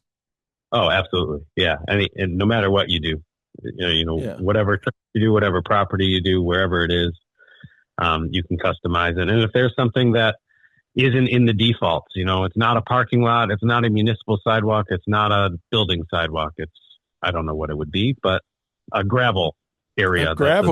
An alley. I mean, all those things that come into play that, you and I've run across, but these new contractors, they haven't come across all these quote unquote weird things, that, oh my God, I never thought of that. Well, Tim has, right? Yep.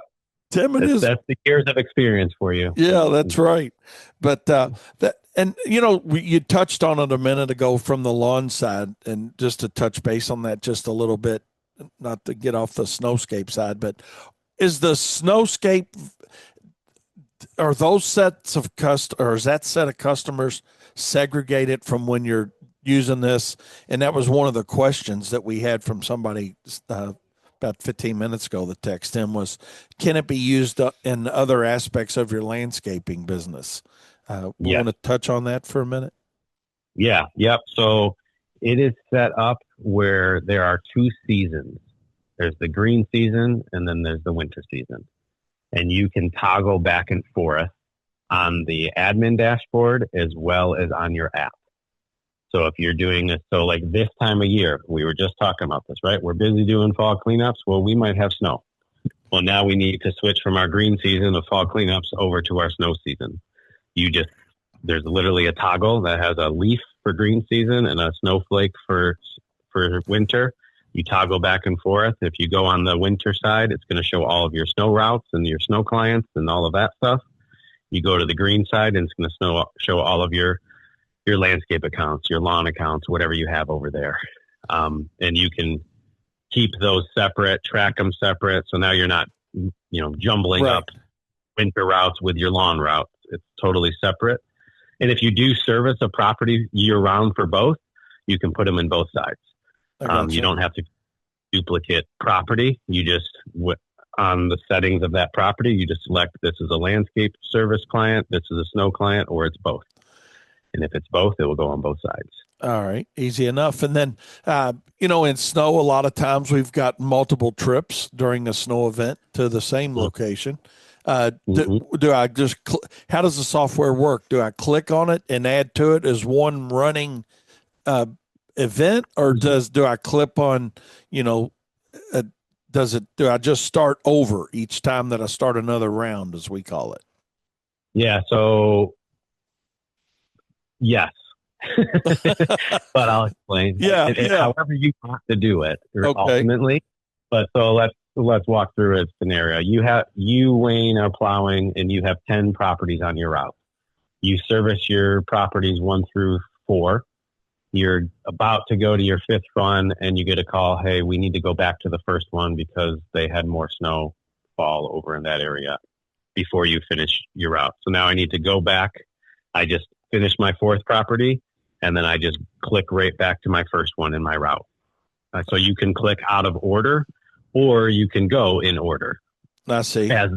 as they're programmed. So you can, as the operator, you can select to go out of order, but if you want it to be more mindless, you can go in order. And you can go back to a property within a shift as many times as you need to. Okay, so I run through those 10, let's say, Tim, okay? I run through those 10 properties that I'm servicing, and, you know, based on my cycle time, it's time to get, it's an ongoing snow, right?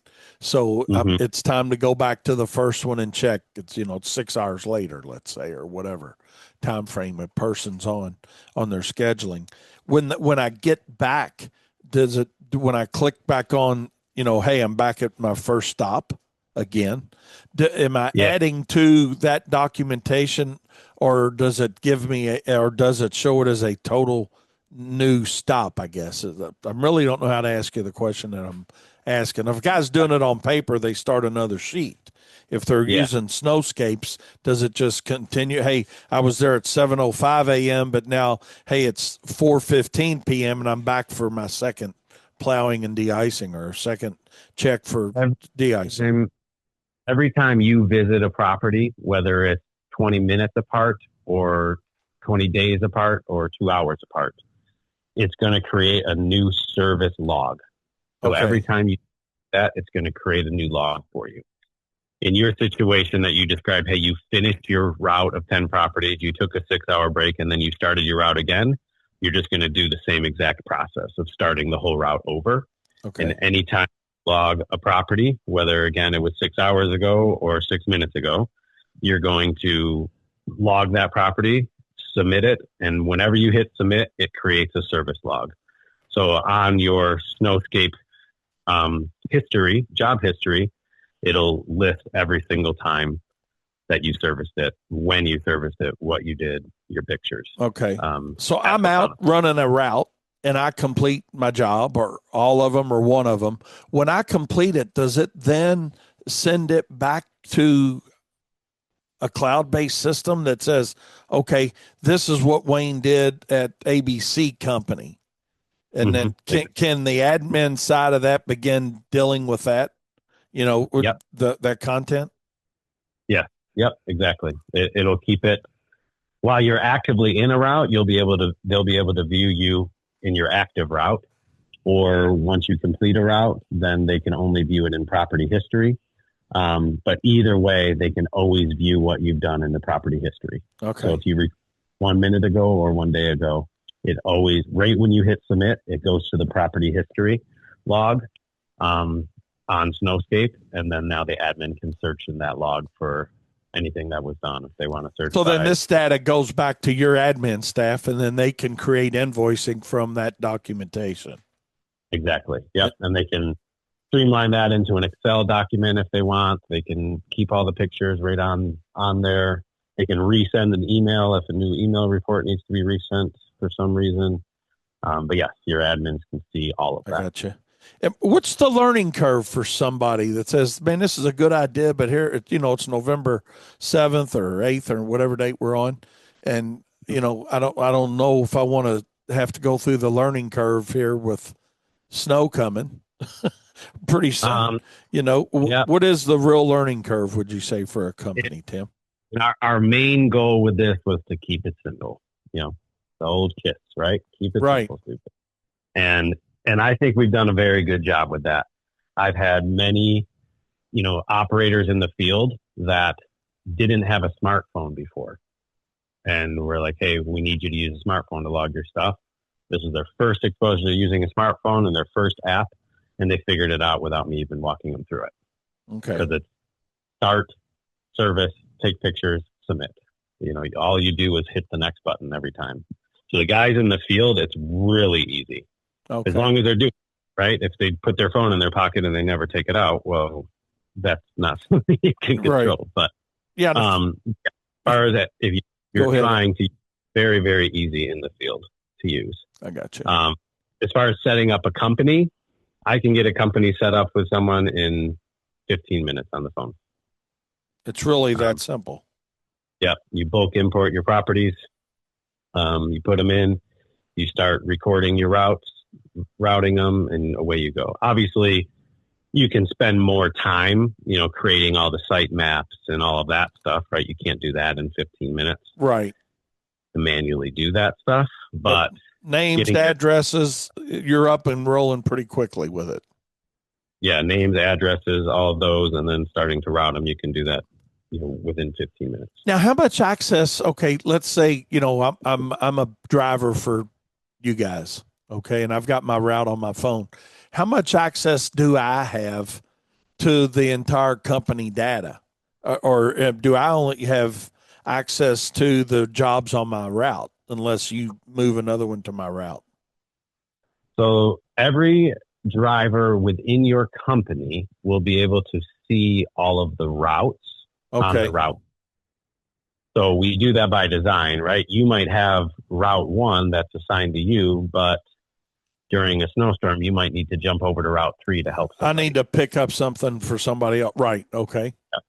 So we do that by design. So that's the employee level. That's the baseline level. The other levels which you have when you create an employee, you can give 2 levels of permission. So the next level would be allowing to view active routes. So I alluded to, or we talked about how you can see where people are mid-storm. Mm-hmm. Active routes page on a map, see what they've done. I can give that permission to anyone in my company. So if I want, and I do that for my guys, for example, because I want them to be able to see where the other people are while they're out plowing without having to call and text them. Okay. So if they want to know, hey, where is Joe? I don't have to call and text. I can pull it up. Oh, he's right around the corner. Well, now I might call him and say, hey, dude, I'm coming over to help you. Or, hey, I need to grab a gas can from you. Whatever. Right. Whatever it is. You can. You don't have to do that, but you can give your guys. We do that too. Our salt, we'll have a different salt truck than a plow truck, right? So I want my salt guys to be able to see where are my plow guys at, what has been done. So that way he can start servicing right behind them in real time instead of having to call them and be like, hey, did you finish this one yet? Did you do that one yet? So you can see that. And then the third one is admin permission. Admins can do anything. They can add properties, delete properties, create site maps, create routes, view job history, any and all of that stuff. Add employees, delete employees. So then I think the way this is sounding, the way you're explaining it, Tim, if I'm within the parent company, if you will, I've got access to all the accounts. If I'm a subcontractor, what do they have access only to the accounts they're servicing for you? Yeah. So what you do with a subcontractor is you can create a different company under your parent company. Okay. So now that creates like a branch under there that would only have the properties that subcontractor is doing. And now that subcontractor can only view their accounts. So that's a situation where you don't want a sub maybe to be able to view all of your in-house stuff, just the 4 properties that he's subbing for you, for example. Sure. All right. And then you would have the ability to still view the history, search, manage all of that. And you can do that all under the platform. All right. Can I ask you to hold on for a minute while we take a short break, Tim? No problem. All right. Thank you. Again, this is Tim Wasmer with Snowscapes. We'll be right back with more Profit Time here on Turfs Up Radio, your industry, your station. Crank it up. Yes, indeedy. And speaking of cranking it up, the world famous Jeopardy Thomas just walked in our office door. She's been on maternity leave and will be coming back to us Monday. We're looking so forward to that. Oh my God, she's looking good after just having a baby. I know. Oh my God. So, hey, we missing your customers are asking about you. So, but hey, good to see you, Jeopardy. Good to see you. And honest to God, you're looking really good. And that hard after a baby. So she's got 2 daughters now. And we'll be glad to have her back Monday. So with that being said, we are back online here with Tim Wasmer with Snowscapes. And Tim, I guess this is a good time to transition into a little bit of what Snowscapes does other than snow tracking. Mm-hmm. And You touched on that a little bit earlier about taking care of you can switch over to another season within the software. And tell us a little bit about that. Are we tracking mowing? We tracking mulching? What do we track? What else can Snowscapes do for us? Yeah. So again, I mean, designed by a landscaper for landscapers, right? Like that's kind of one of our taglines here. Yeah, it makes a difference, doesn't it? When you're not It just does. a developer putting something together, it's like our products are Profits Unlimited. You know, when you actually do what somebody else is doing, you can give them something more dynamic. Exactly. Yeah. You know, So exactly that. And we design the nuts and bolts of it are all the same, you know, across the board, how you record things and all of that. But you can record anything in the green industry and beyond. Honestly, we have a couple companies that are not landscapers that use us for, you know, some HVAC or plumbing or irrigation. But right. anything you want to do. I mean, irrigation, I would still call green industry, but so we have it. I mean, I have my install guys record what they do every day. Granted, they're not routing typically. Typically, they're Right. at one job full day. But if they're doing hedge trimming, mulching, patio installation, retaining wall, trees, whatever we do, I actually like it for the hardscape stuff because as they go through a job, you know, they're running lines underneath the patio, drainage pipes, conduit, etc. I have them document all that with pictures and record it in Snowscape. So now if a client ever needs to know where something is, we can access those pictures. They also, again, get sent to that client every day. Lots of times the clients aren't home when we finish a job for the day, so we can't give them an update. Well, now they get that email. This is what was done. I love it as the owner because I don't have to talk to my crew if I'm not at the shop when they finish for the day. Right. I don't have to bother. I can just look at their report, what they did. They leave notes for me, take pictures. I can see exactly what the progress is. Sometimes I catch things on there. So yeah, anything from, you know, hardscape, softscape installation, drainage, grading, excavation. So using the software year round is what it amounts to. Yeah. It's not like Absolutely. something but it can be used if hey, I just want to use it for snow because I love the fact that it's simple and I'm not carrying around my own laptop or I don't have to, you know, take it and do it on a spreadsheet, blah, blah, blah. You know, guys do it a lot of different ways, you know, and whatever works, you know, you make it work. But it sounds like you guys have made it work simplistically for all seasons of the year. Yeah. You know? Yeah. And I mean, I'm a big believer in systems and continuity for your business, right? Yeah. If you have a different software that your clients or that your employees punch in and punch out for their payroll, and a different way that they clock their snow work, and a different way that they do their lawn mowing, and a different way that they do their landscape installation, you got 4 different systems that could all stop, right? And for the price that Snowscape costs, which is very, very cheap and economical, why not keep it the same? And that's just kind of how I do it. You know, now you got to train your guys. What does pricing look like for the software? So if you want to share that. Yeah, absolutely. So there's a free version. Everything, all the features come on the free version. You just are going to get one login. So those solo guys out there that are just them, and they haven't, you know, they're working on growing their business and creating the systems, start with us. It's free. You can get it. You can route all your stuff, even if it's just you that's recording it and you're thinking, oh, I don't need to. Well, you do.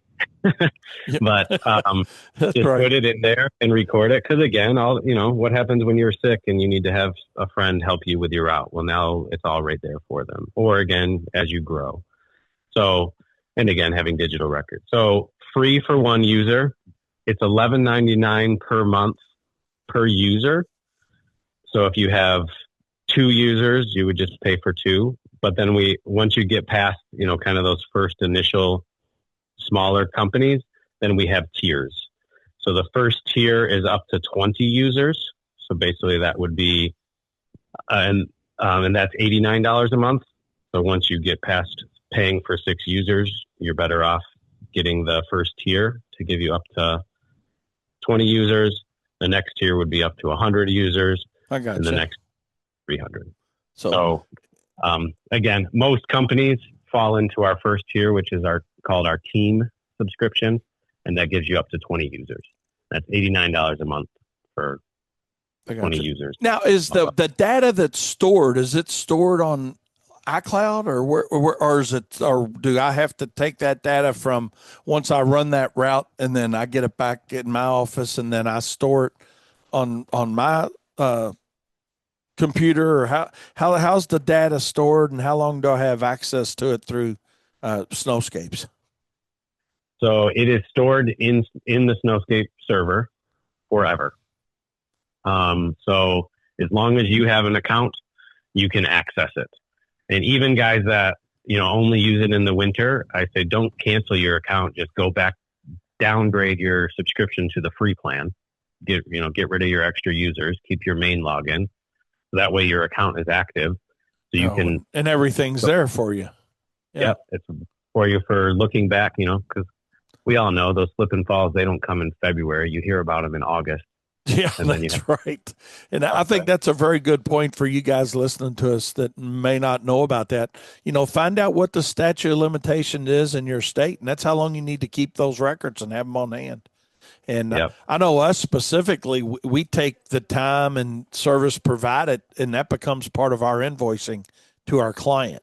Hey, we were there at 2 a.m., plowed and applied magnesium chloride or treated product or whatever it is we did. It's all in the weather conditions and that, because, hey, it's knowledge and transparency to them, but it's also our documentation for if we have a slip and fall, so, and that's going to be different from state to state, what that limitation is. But how does somebody get a hold of y'all, Tim? I can't believe we're up on an hour already, buddy. God, it always goes so fast, man. How does somebody reach out to y'all? So our website is mysnowscape.com. So www.snowscape, just like it sounds, snowscape.com. All of our contact information on there. You can create an account on there. Like I said, you can create a free account. So, go ahead, create one, download it, check it out. We'll reach out to you if you do. But also our contact information is on there as well. So there are our emails, our phone number. We're easy to get a hold of. We're happy to help. Like I said, we designed this to help other companies. My email is also really easy. It's support@mysnowscape.com. I kind of do all the customer support stuff. And then my business partner's name is Jason. His email is info@mysnowscape.com. Again, that's all on our website, which is mysnowscape.com. So you can check all that out. We're happy to talk, happy to help you out, get your business set up, make sure you're utilizing everything to the best you can. And, we want everyone to succeed. That's what we're here for. Absolutely. Hey, I appreciate your time and I appreciate you doing a presentation for us too, in the Profit Circle. And I'd love to get you back in there. I'd love to again. Like I said, we got some of those new features with the site maps and everything. Yeah, absolutely. I'm really pumped about those. Those are really cool features and really powerful. So good deal. Happy. Looking forward to it. Well, hey, Tim, thanks a lot. And I hope you guys have a great day up there. And if you get some snow, man, you got the software to keep it tracked up, right? Yes. Yeah, that we do. We're ready for it. Good deal, man. Good deal. Well, hey, I appreciate your time. Thank you very much. Yeah, you have a good one. All right. Bye-bye. That was some great insight, to say the least, and I mean, I know you guys that are listening to us to plow commercially, it's always good to hear about new technology and how you can implement it within your business. And, Tim, I've been, like I said, been talking to him now a couple years, and they've obviously made additions to their product to help each and every one of us be better, and make it easier. That's the thing. It really is easy. You guys heard about the pricing. Again, it's very affordable. And for a single truck operator where it's free, I mean, no brainer. I mean, that's just the reality of it. I mean, it's not a question of why. It really is just a question of why not. So, hey, good deal, good product. You guys certainly reach out to them. Again, you can reach them at their website, mysnowscape.com. mysnowscape.com. That's mysnowscape.com. And if you want to email Tim directly, you guys know how to get a hold of him. Like he said, it's easy. It's easy. Just simply go to support mysnowscape.com. So with that being said, we're going to wrap it up, and you guys have a great weekend, and I hope you have a safe weekend. And for you guys getting some snow this weekend, good deal, good deal. Nothing like a good quick start to the season. So hope you guys make some money this weekend as well. If you're doing snow, I know for us, it's probably just going to be one of those snows that you look at. You know, it's one of those non-pavement snows. That pavement temperature, I think, is going to hurt a lot of us. But I know, say, some of the forecast are, several inches as you get up into Michigan and Wisconsin, over that way a little bit, and over toward Ohio, northern Indiana. So that might be something that's going to require a little bit of service just because of the volume. The snow may overcome the pavement temperature. So with that being said, you guys have a great weekend. Be safe. Remember, profit's not a dirty word. And stay tuned all day long here on Turfs Up Radio. Your industry, your station. Good morning, Turfs Up Radio. Wayne Voles, Profits Unlimited, coming to you live from Louisville, Kentucky. Yes, indeedy. Oh my goodness, we got a great show planned for you guys today. We got a special guest coming your way today. It's going to be awesome. That's what it's going to be. So hey, I appreciate each and every one of you guys joining us. Hope your Monday morning is off to a good start, to say the least. Hope everybody showed up to work.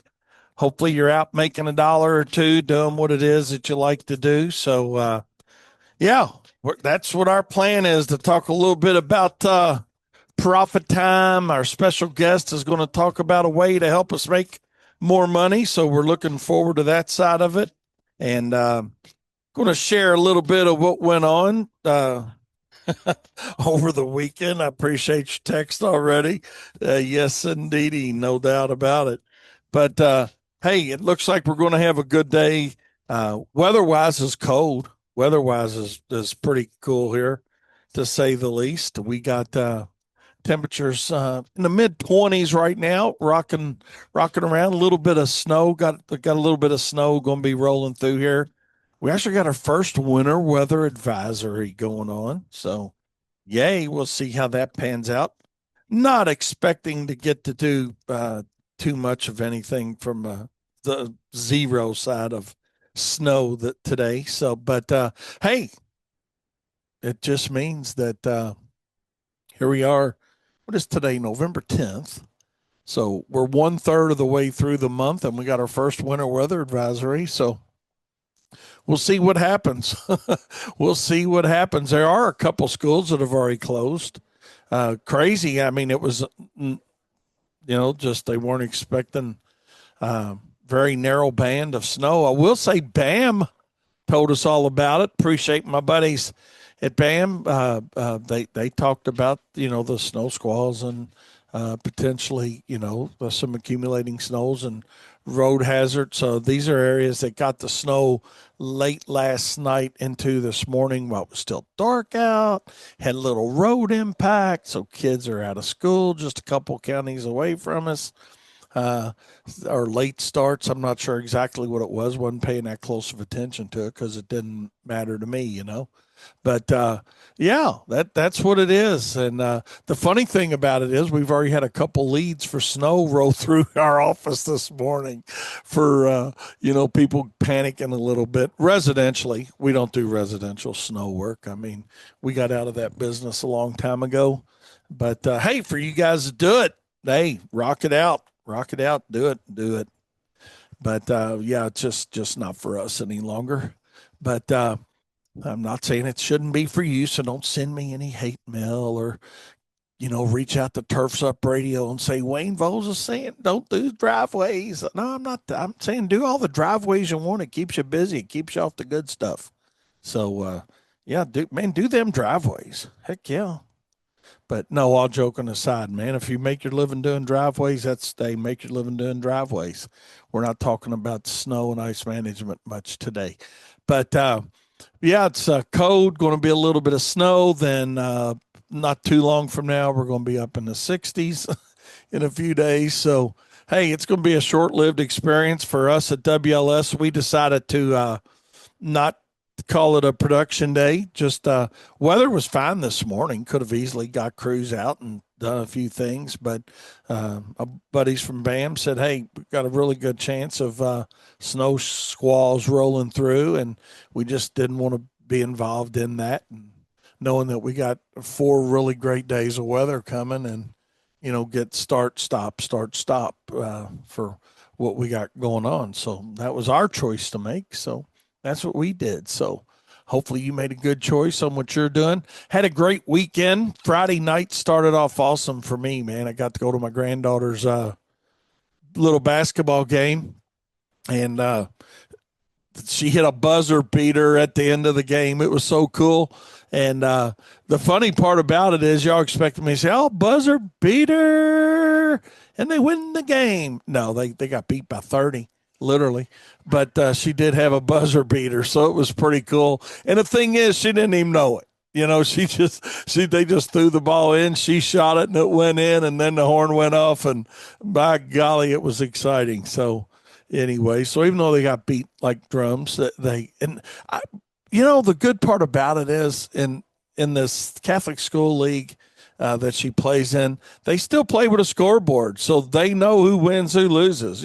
Kids know that shit anyway. That's the reality of it. I mean, they know who wins, who loses. And all the parents are keeping score when they pretend they're not. They pretend they're not. Well, oh, it's not a matter of who wins or loses. Yeah, it does matter who wins or loses. Yeah, they're out there to have fun, but they need to learn that if the other team outplays you, hey, learn this is going to be life, man. Somebody out hustles you. That's the way it is. I mean, we all make choices every day on what we do within our businesses. So do what you want to do. It's ultimately always your choice as the owner. That's the cool thing about it. But yeah, and then Saturday, Tabitha's granddaughter Violet, cutest little girl, she turned 5, and they had a birthday party for her. We went up to that in Frankfurt, and she got this little horse, not a real horse, but she got quite a few little things actually. But appreciates everything she gets, man. And Kyle's daughter had this horse that she outgrew. Probably stands about 3 feet tall, I guess. Nice sized little horse that you act like you're riding it, and its legs move up and down, and actually propels itself pretty well. And she really did love that thing. I can't remember what she named it. Sparkling Glitter, I think, or Glitter Spark or something. Yeah, Glitter Spark. Thanks, Katie. And I don't know where in the world that name came from, but they were having a time riding that damn horse. So it was a great recycled toy, and she really did appreciate that. And then Sunday wrapped up going over to Katie. Katie had Tab and I over for some homemade chicken and dumplings, and man, it was good. Good, nice soft chew on my tooth. I get my tooth fixed tomorrow. So yeah, looking forward to that. I go for my dental procedure / root canal tomorrow. And so hopefully I'll let y'all know about Wednesday. So hopefully, things are going pretty good with that. I did going through my antibiotic. They got it feeling pretty good now, but I'll be glad to get it fixed. I know that. So looking forward to that. So that's what my weekend looked like. And then here we are on Monday, just kicking things off and things rocking and rolling pretty heavy. So that's what's going on here at WLS today. And we're doing a full-blown, last check on everything for snow. I know a lot of guys I saw posting online where they were like, oh, my God, we probably should have got our stuff checked. But, hey, it'll be all right. It'll be all right. Speaking of which, here's our very special guest hopping on here. Let me get you hooked up here. Mark, how you doing, my friend? I'm doing excellent. How are you? Awesome, man. I appreciate you reaching out and hopping on with me this morning. And how's things in North Carolina? snowing. Really? You're there too? Oh, yeah. Yay. Yeah, up in Banner Elk, North Carolina, and we have about, I don't know, maybe a quarter inch of snow, and it's snowing as we speak. So Well, good first deal. time for the winter. Yeah, We're ready. we got about the same weather going on here, and kind of neat for us, man. I mean, it's not unusual to get snow, no in November, but it don't happen all the time. I'll tell you that, So we're looking forward Well, to a little bit of snow. So we'll see what last happens. year was brutal. We lived through the hurricane last year, and that was September 27th, and basically all the leaves were gone. So the look of winter actually started like in September. And then, of Okay. course, all the flooding damage, all the trees were bare and down. So just mentally, it was a very, very long winter just because there was like no color. Like we've had beautiful colored leaves even up until last week or this week, driving through the mountains. So, yeah, mentally it takes an impact, Yeah.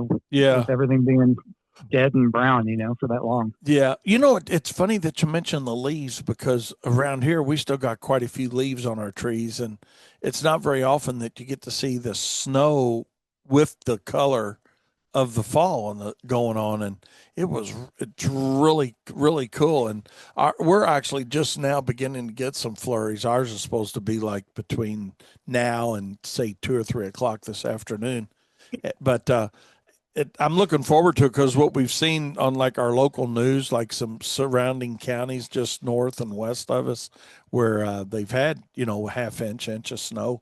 It's really looking pretty with all the color of the leaves on a tree, and that's something we just don't get to see very often. So, but Yeah. But anyways, hey, we for you guys listening to us, I've got Mark with Leaf Burrito on with us today. And if ever you've had to spend way too many hours and trials and tribulations trying to stuff plastic bags with leaves and hedge trimming debris and whatnot, Mark's definitely got a solution for us, and we're going to be talking about that today. So, Mark, how in the world did you ever come up with the idea of the leaf burrito? Well, so I'm a do-it-yourselfer, and since I've been a tiny kid, I've always thought of, I guess, been kind of an inventor, quite honestly. There's got to be a better way. And quite honestly, that was a little bit of that stuff was kind of built out of laziness. I just, I would do something inefficiently and I would say, there's got to be a better way. And I would create some gadgets out of an erector set back in the old days. And I was always just very creative and inventive to kind of just take a step back and look at things rather than just kind of staying in the grind. So I had about 25 bags worth of leaves that I had to get up off of my yard. And I live in Charlotte, North Carolina. So they take plastic bags at that time, and you're required to put everything into a plastic bag or a paper bag and put it at the curb, and then they pick it up. And then it was kind of crazy, but they rip open the plastic bags and then dump it into the back of the rear loader, and then they put that bag into another bag. So think of a bag full of bags. Okay. Yep. And that's their process to pick it up. So anyway, I have 25 bags worth of leaves, and I just didn't have time to fill all these bags up because it's very time consuming. It's annoying. You have to have like some kind of a liner. You put them in. If it's paper bags, they rip. They burst. It's really hard and difficult to get things into a plastic bag, let alone just the cost and inconvenience and one-offing single-use plastic bags. So I am a huge Costco fan. I don't know if you love Costco like I do. Yeah. I'm kind of a crazy Costco person. Quite honestly. All right. So they sell these blue tarps that are brown on the other side. So I had one of these at the house, and I go into the garage, pull it out, and I fill up the blue side and fill it up with this 25 bags worth of leaves. So I rolled it up at the streets and then kind of hog tied it with some bungee cords and took a step back, and I was like, oh my God, that looks like a burrito. And that was kind of the first aha moment. And then I said, okay, well, now what? Because the city is not going to come down here and pick up this tarp because they don't allow tarps, Okay. right? Because they could be filled with water, they could be too heavy, and of course, you tell a homeowner or a consumer that they can use a tarp, they say, "Oh, cool! I'm going to go out and buy a 40-foot by 60-foot tarp and put it at the street." Yeah. Right. So they would overdo it and abuse that privilege. So what I figured out next was that we needed a controlled tarp. So that's where the 7-foot design came in. And first of all, the patent is on how it folds in towards the belly. So a good visual is, let's say you're putting on a jacket and you're laying down on your back in the snow, and you zip up your belly, and then you would zip your hips, and then you would zip your shoulders. And so that's kind of a visual of what this looks like. Okay. Is that what happens is you stand it back up, and then now you can top load it. So I zip my belly, then I zip my hips. Now I stand up, and now I can top load from my shoulders. So initially you bring all the debris to the middle of it, and then then that becomes the framework, if you will, to support it for the top load. Yep. And so this is the best part, is that it starts flat like a tarp. Yeah. So flat to finished is kind of our mantra, right? So you're doing the same model that you've been doing for years, loading a tarp up. So you blow everything onto it, you rake everything onto it, you dump grass clippings onto it as a flat blanket. And then you put as much as you can on there, and then you zip it up, then you stand it up, then you squash it, and then you start filling it more and more and more. And so anyway, going back to the invention piece here. So then I worked with the city of Charlotte and said, hey, I got an idea for a reusable bag. I had a 7-footer. They said, okay, well, we need a different size. So I made a 5-footer. So now we have a 5-foot burrito and a 7-foot burrito. And what that means is the belly zipper is 5 foot and 7 foot long. So think of a large. So my influence actually was a hockey bag. Okay. So I played hockey when I was a kid, and I always loved having that big giant bag full of stuff. To be able. The problem with that is digging down to the bottom of it. So I don't know if you've ever dug down to the bottom of a large. Oh yeah. Bag. Yeah, absolutely. It's really annoying because it's dark in there and you can't find anything. Can't find anything. That's true. I was trying to find a pair of needle nose pliers yesterday, just in a small duffel bag. So yeah, I get exactly what you're talking about. Yeah. Yep.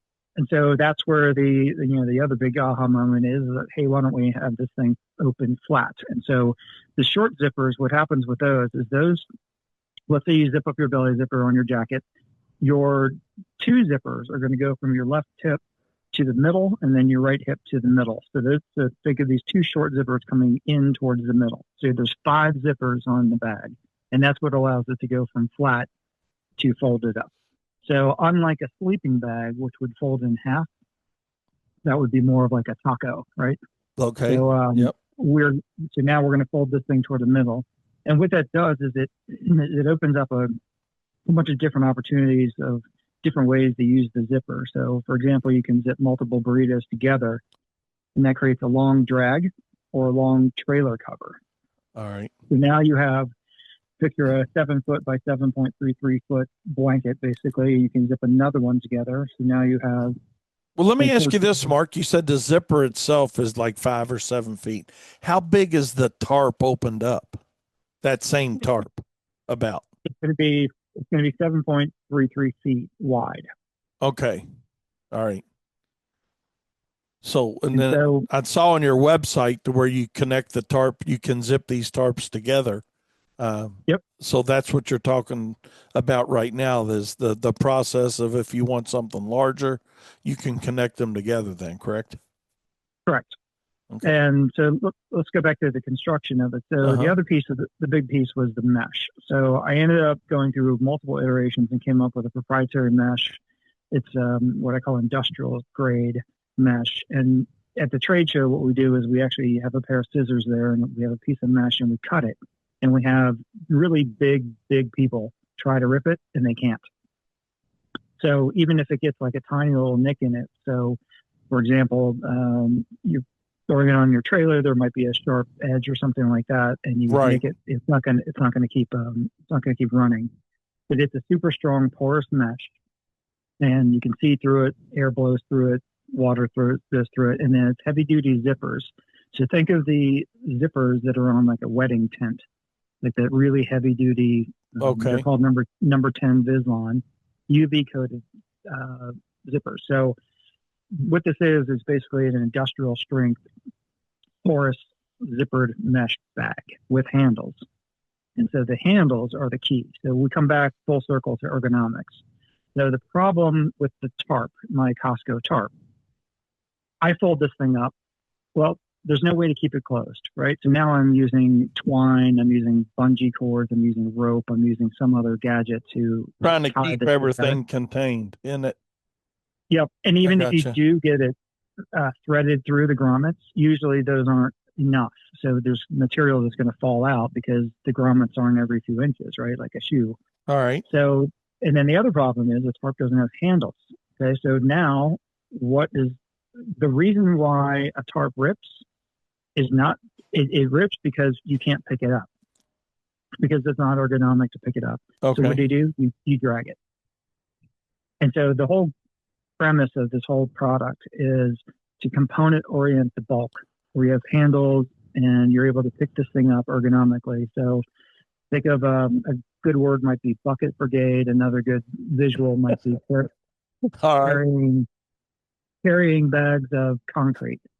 You would never pick up 150-pound bags of concrete, right?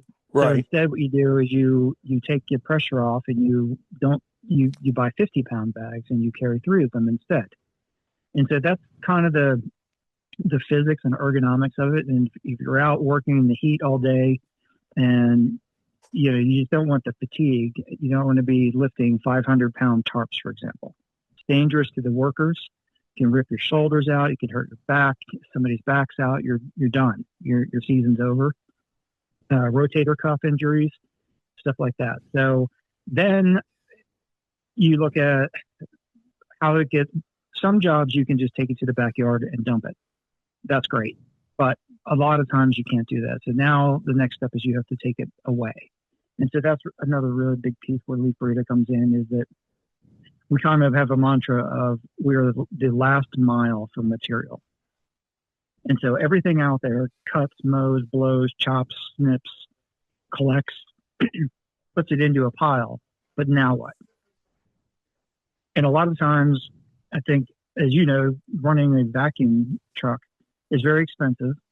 It's an asset that only sits there for 2 months out of the year in use, and the rest of the year it's just dormant. They break, they're dusty, they get clogged all the time, they break all the time, and quite honestly, they're just inefficient. They don't work in wet leaves.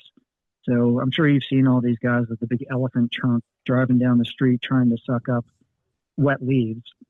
And usually, like in the city, there's one guy with an elephant trunk and a big handle on it, and then there's 2 other guys raking into the elephant trunk. Well, that just seems like enormously inefficient.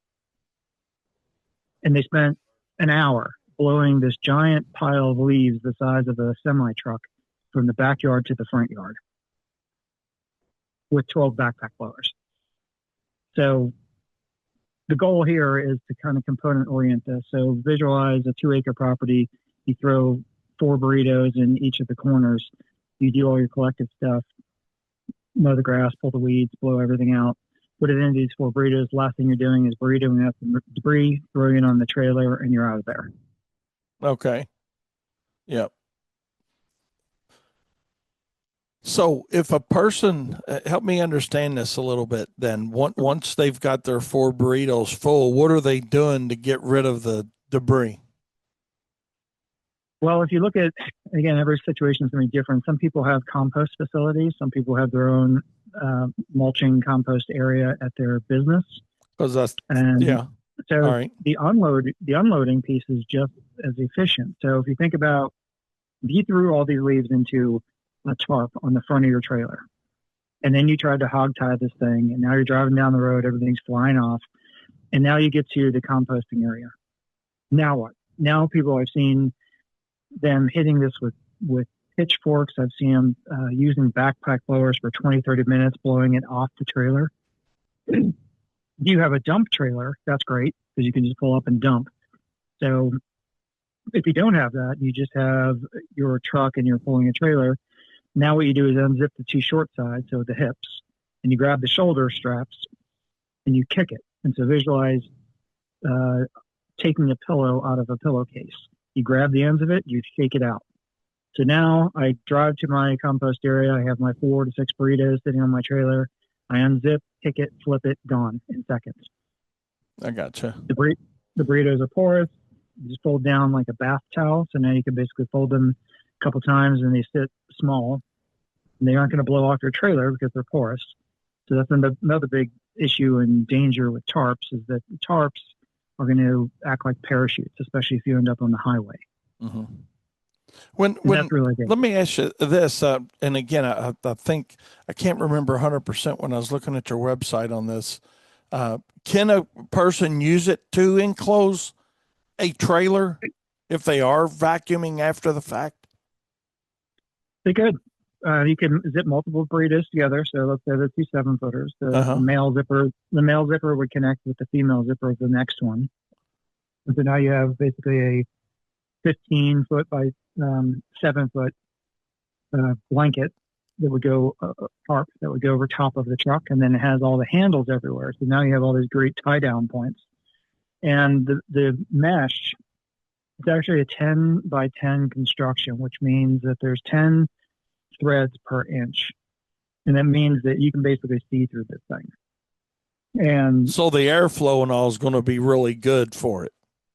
It is. Yeah. Okay.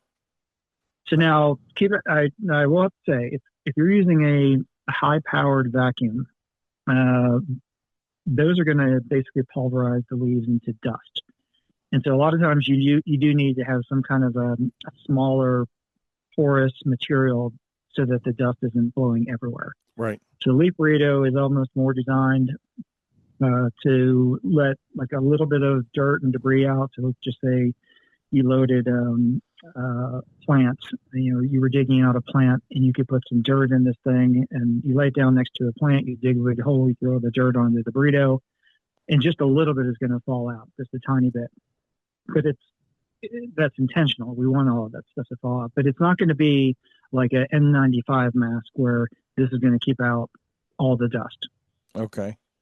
So it's not to be confused or used as a leaf vacuum filter. I gotcha. And so from a landscaping perspective, other than leaves, I mean, what kind of debris will this thing hold? It sounds like it can be multi-use, not just leaf season, right? We call it's actually written right on the bag. It's called the year-round yard bag. And what we discovered is obviously it was designed for leaves, but then we realized that it was actually more valuable in the spring and summer. So you have all your annuals, you have your grass clippings. I personally have zoysia at my home. Uh-huh. And when I have a Toro mower, so I would collect those grass clippings, and sometimes the grass would be wet, and you collected wet zoysia clippings, which can be very, very heavy. So I would use a 5-foot burrito. I'd take the bagger off the mower, dump it onto this flat blanket in the middle of the yard, go around, cut more, dump it in there, slide the burrito off to the side that I already cut, dump more in there, pull a few weeds, pull a few annuals, throw any sticks, any logs, anything in there. So the durability of the mesh is unbelievable. You can literally put logs in there. We've actually carried a tree timber for an arborist class. We had to carry a giant timber down basically a couple hundred feet away for demonstration purposes. And we were able to basically kind of think of like a fireman's carry. Right. When so you don't necessarily have to zipper it either. So it's got handles on all the sides. And if you just need to go from A to B, so you want to pull debris from the backyard and get it to your dump truck, you can just basically fold this thing up like a fireman's blanket and carry it over there. You dump it into your truck and then you go back in. Now, if the guys say you're trimming hedges, right, you with it and whatnot, is I'm sure the material from what you said, it's crazy strong. So it is safe then to hedge trimmings, clippings, branches, when you go to drag it and or zip it up, uh, it's functional, I'm sure, right? Oh, absolutely. So a couple different things you mentioned. Hedge trimming. So the 7-footers are going to be great for hedge trimmings. And one of the most important things about hedge trimming is that you want to protect the bedding. You don't want to be mixing hedge trimmings into my pine straw or my mulch, because now when you're trying to get those hedge trimmings out, you're taking some of my pine straw or mulch. So what you do is you're going to put this underneath the hedges, clip everything. It drops down into it. You can drag your multiple burritos connected together down the hedge line, keep cutting, and then at the end of all that exercise, you're going to unzip the 2 burritos maybe that you put together, and you're going to throw anything else in there, so the sticks, the weeds, even dirt, and you can throw all that right into the burrito, zip it up, and it's just crazy durable. You can drag it on grass and even smooth things all day long. The only kryptonite, just like anything else on the planet, I don't care what it is, if you drag it on broomed concrete when it's super heavy, it'll get some brush burns. Okay. So, and again, that would be true of a piece of steel. Okay. So, so that's really the only, but the model of the whole thing is to pick it up. And so that's why all the handles are on there. So imagine dragging this around the yard. You can pull it with your mower if you want. You can drag this thing, and you get down to the rough driveway where your truck is. Okay, now you can hop this thing over the concrete and get it up onto your trailer by using basically all the handles that are on this. All right. Hey, Mark, can I ask you to hold on just for a second before we move on any further? Sure. I'm going to take a short break, and we'll be right back with Mark and the Leaf Burrito here on Turfs Up Radio.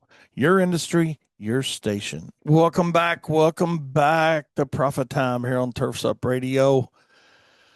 Speaking of giving back, hey, we got the big give back here on Turfs Up Radio. So you guys be sure to go to our website, turfsupradio.com, sign up, and we've got a lot of different items from different sponsors and whatnot that we're going to be giving away. So be sure, again, go to our website, turfsupradio.com.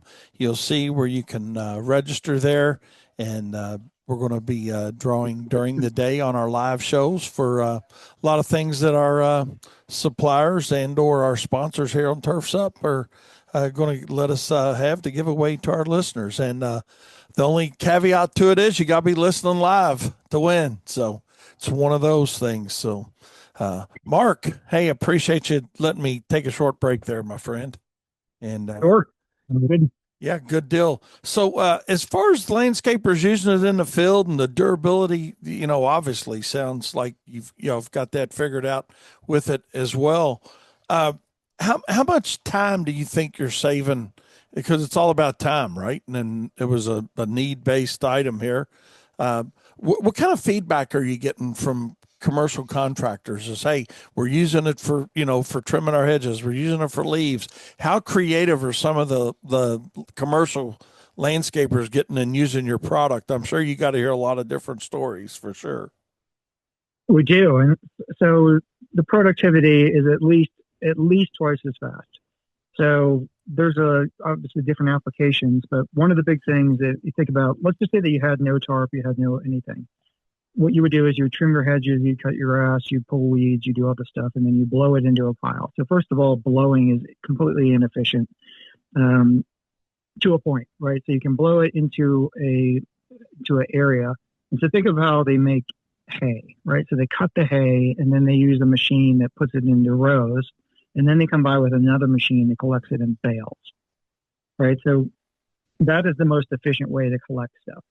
Shuffling, what I have this other saying calling stop the shuffle. And there's nothing worse than seeing like 4 guys like competing in a blowing contest trying to turn over an elephant of leaves. Right. And they do this for an hour. They literally turn the ball upside down over and over and over and over again. Well, that just doesn't make any sense, because now you just have a bigger mess on your hands at the end of that mile, right? So that's where I keep coming back to component orienting the bulk. So another model that we have is every trailer needs a 6-pack. And I say that because one day you might need one 5-foot burrito because maybe you're going to bring some mulch into a job, or you're going to bring pea gravel into a job, or you're going to do something. So you can bring stuff in and out. Next day, you might need 4 burritos for different things. You might need all 6 on a heavy day. And again, it's just different tools to have on the trailer that, again, look like, think of 6 bath towels stacked up. It takes up no space whatsoever. Okay. All right. So the productivity is going to be huge because now, instead of doing this monstrosity of leaves, and another strategy could be you can mow the leaves into a grass catcher. So what that does is basically pulverizes them. And so now you can put pulverized leaves into a burrito, and now you've reduced all your volume of leaves. Right. So it's a couple different ways to do it. But even if you're pulling annuals, for example, you got to put all that stuff somewhere. And a lot of these times when you spend so much time cleaning up the mess that you made. And so that's kind of the visual, is that I'm able to collect all this stuff as you go. So think of kind of cleaning the kitchen as you're cooking, Right. instead of waiting till the very end of a Thanksgiving dinner, and then there's 4,000 dishes all over the whole house. Yeah. So the green initiative behind this is almost something that somebody could solicit as well, isn't it? I mean, because it really is. I mean, you're not buying, or you don't have to buy nearly the same volume of plastic bags. I mean, you still may have that need, but I'm just thinking if we open up that leaf burrito right on site, and even if we're bagging grass, bagging clippings, whatever we're doing with them. You're right. It is a challenge filling up a plastic bag versus just dumping onto something such as a leaf burrito that you're not trying to hit a small hole in, the fill up. So I could see where the efficiency is crazy good with that thing. A lot of compost, as far as I know, every compost facility does not allow you to bring plastic into that facility. So Correct. what would happen is you would pull up, now you have your 20 bags full of leaves, your plastic bags, right? So you pull up to the compost central and they're like, okay, well, sure, we'll take your leaves. They weigh you, and then you have to undo all that plastic. Well, that's a silly waste of time. So no more plastic bags, no more tarps, no more paper bags.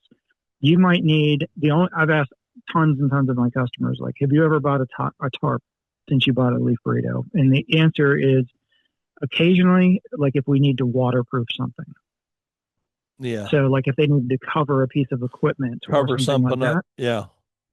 Right. But that's not, it's outside of the leaf. What kind of lifespan is, and I know it's going to depend on the contractor and the use that, how heavy of use they've got with them. But I mean, what have you seen, say a 2-truck operation, that's, using this thing, not every day, but, quite a bit. I mean, are they getting 4 or 5 years of use out of one of these before?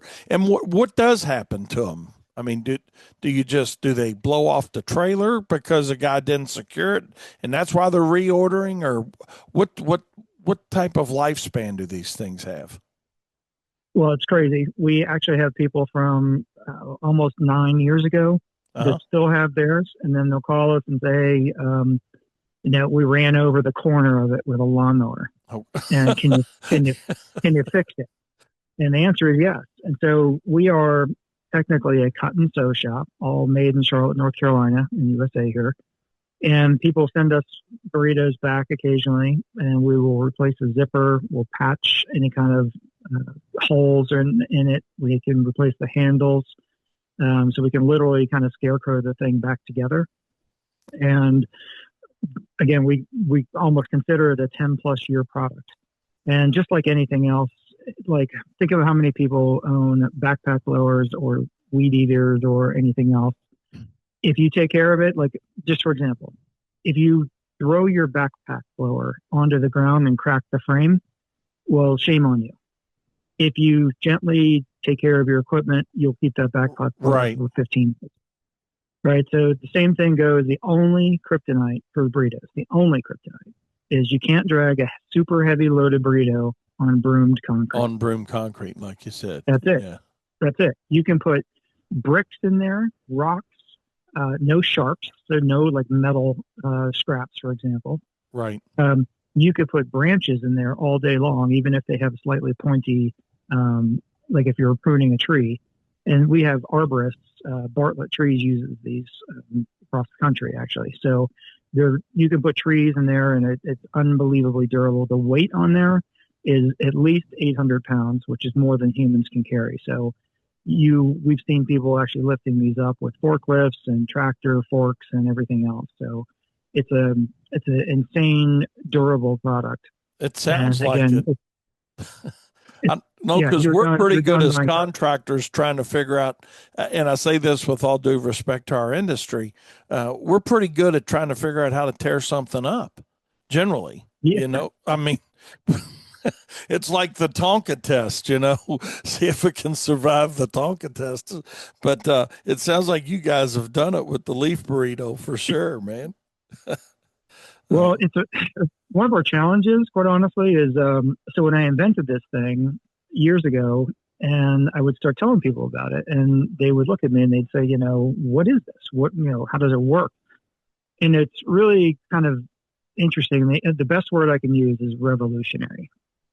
So go back to, and I'm in no way equating my product to an iPod, but just the idea of an iPod, right? So they came back years ago and they said, hey, we're going to give you this device that plays music. And people are like, what are you talking about? They didn't even understand what that meant. And so the challenge that we've had for the past 10 years is getting the whole world to look at this and just understand like how powerful this tool is and how it zips up. And then, so some people, for example, in the residential market, so we're in Lowe's and Home Depot, by the way. So we have a residential 5-foot version, and I'll have people that come up to me on my street and say, "Oh, is that a special subscription service? Like, does somebody come by and take the bag?" I'm like, "No, the city will empty it. They unzip it, flip it, throw it into the truck, and they put it back on my yard, just like a garbage can." So it's revolutionary because I actually have to explain this, and even at our trade show, we have to explain to people, like how it works. So that's kind of where, that's just the grind, right? That's just getting the word out. And, this interview, for example, is a great way to get the word out on just the power of doing something differently. And I'll never forget this one guy at the trade show. He called me son. He said, "Son, I've been using tarps for 35 years. And I said, "You were not my customer." So, I'm 56. So he was calling me son. Yeah. But it was just people were so ingrained in saying, it's got to be done this way. I've done it this way for years. I use sheets. Yes. I use sheets like nobody's business. And it's okay. Well, then, maybe if your sheet rips or gets wet and nasty and moldy, you'll consider a leaf burrito down the road. And so it's just a new way of thinking, and especially linking these things together and being able to bring material in. So for another great example is I can throw a 7-footer across my open bed trailer, have them dump 3/4 of a yard of red mulch or nuggets onto it, and now I can bring material in. And so now I'm shoveling all this off my trailer, and then the last little bit I can just pick it up and pull it right off my trailer quickly. So the professionalism is another key piece of this too. So when you're driving down the street, so if we almost go backwards and say, okay, at the end of the day, it's leaf season, what does our trailer look like? Right. So now we're coming back and say, do you have a 800-pound tarp blowing in the wind, or do you have essentially 4 or 6 burritos neatly stacked like pillows on my trailer that are custom branded with my logo for my company? And maybe that could even include a hashtag that says sustainable landscaping. Right. So there's an image to that as well. And then, of course, the ergonomics and the safety factor that we talked about earlier is that my guys aren't trying to pull off a 500-pound ball. They're now pulling off, small little component-oriented things and moving on. Yeah, I did. You told me about that at the Equip Expo, that you guys will actually customize the screen print on these. How many, 6 units or something? wasn't it? Or Just thick. yeah. Yep. So We have, you'll get their name put on it. You'll get their name put on it, and that's got to increase the image and professionalism for a small business or a large company, but certainly make a small business look really good with their name branded on it. it's huge. And again, you got to look at the optics, right? So if a customer is seeing you outside fumbling with tarps, plastic bags, paper bags, wasting time, they're looking at that as time is money. So if they see you spinning your wheels, putting a paper bag holder or a plastic bag holder, and the custom branding is something where you could you go to your next stop. You put your burrito on the sidewalk. Now that's basically like an advertisement for what you do, and then people look at that and say, "Wow, these guys are using something that's sustainable and efficient." And again, you could put the custom branding on there, the message on that. So there's the 6-pack is the minimum order, and we do $75 one time for a screen, and we physically push a squeegee, and we print these in one color. So we'll actually print your logo with anything else you want on it, phone numbers, etc. And that's good for branding, but also just for identification. So and then there's a patch on there. You could write like truck number 1, truck number 2. And just, again, so somebody sees a burrito on the street or whatever it is, you forgot one, they would know who it belongs to. Is there a particular size that contractors like? Well, I'm glad you asked about the sizes. So here's the big visual is that the top loading. Okay, so the burrito is laying down flat. So picture the 7-foot one. You have a 7-foot. So picture a dining room table that's 7 feet long. Okay. You're going to load this thing more like first you're going to start flat, and then you're going to zip up the short sides, and now you're going to bake potato this thing. Okay, so the middle is going to be now open, and now you can put more and more and more and more in there. And the 5-foot one is going to be able to stand up. So now what you do is you zip the hips and you zip the belly, and now you stand it up vertical. So now visualize a rollout garbage can, right? So all the material is pushing out on the bottom, and now you can sit on this thing, kneel on it, squish it down, and you push everything down. Like imagine standing inside of a rollout garbage can, right? Squishing it all down, and you're like, hey, let's put more in. Stand in it. Hey, let's put more in. You keep top loading it. And that's the big difference is do you need or want to top load this or not? And so the 5-foots are going to be more of an all around better solution. And we have something called a perfect pack, which is actually 2 7-footers and then 4 5-footers.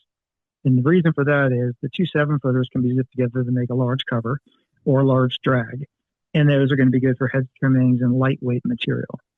If you are going to be pulling out wet zoysia, you're going to want to fill up the 5-foot bags all day long. Another huge thing is when you're changing out old mulch, like moldy mulch from a bed, and you want to just like literally rake that out. That is almost essentially raw dirt at this point, all the decomposed mulch, and that is going to be freaking heavy.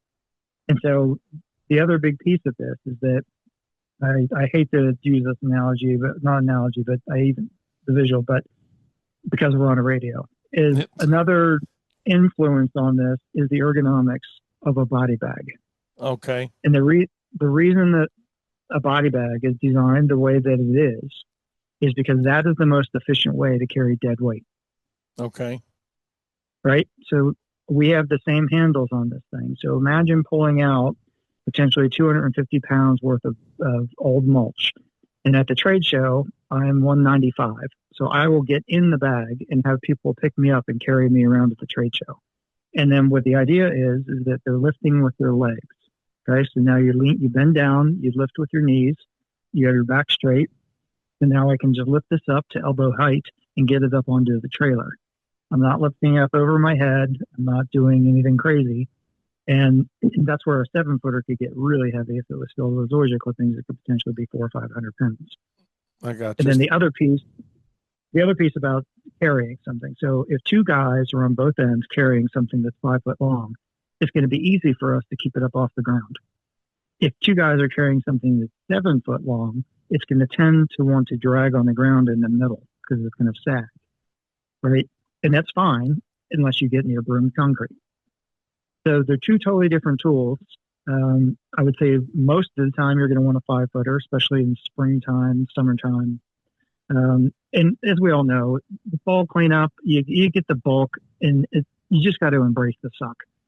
It's just a lot of leaves, and there's just nothing in the world that's just going to fix that one moment of bulkness.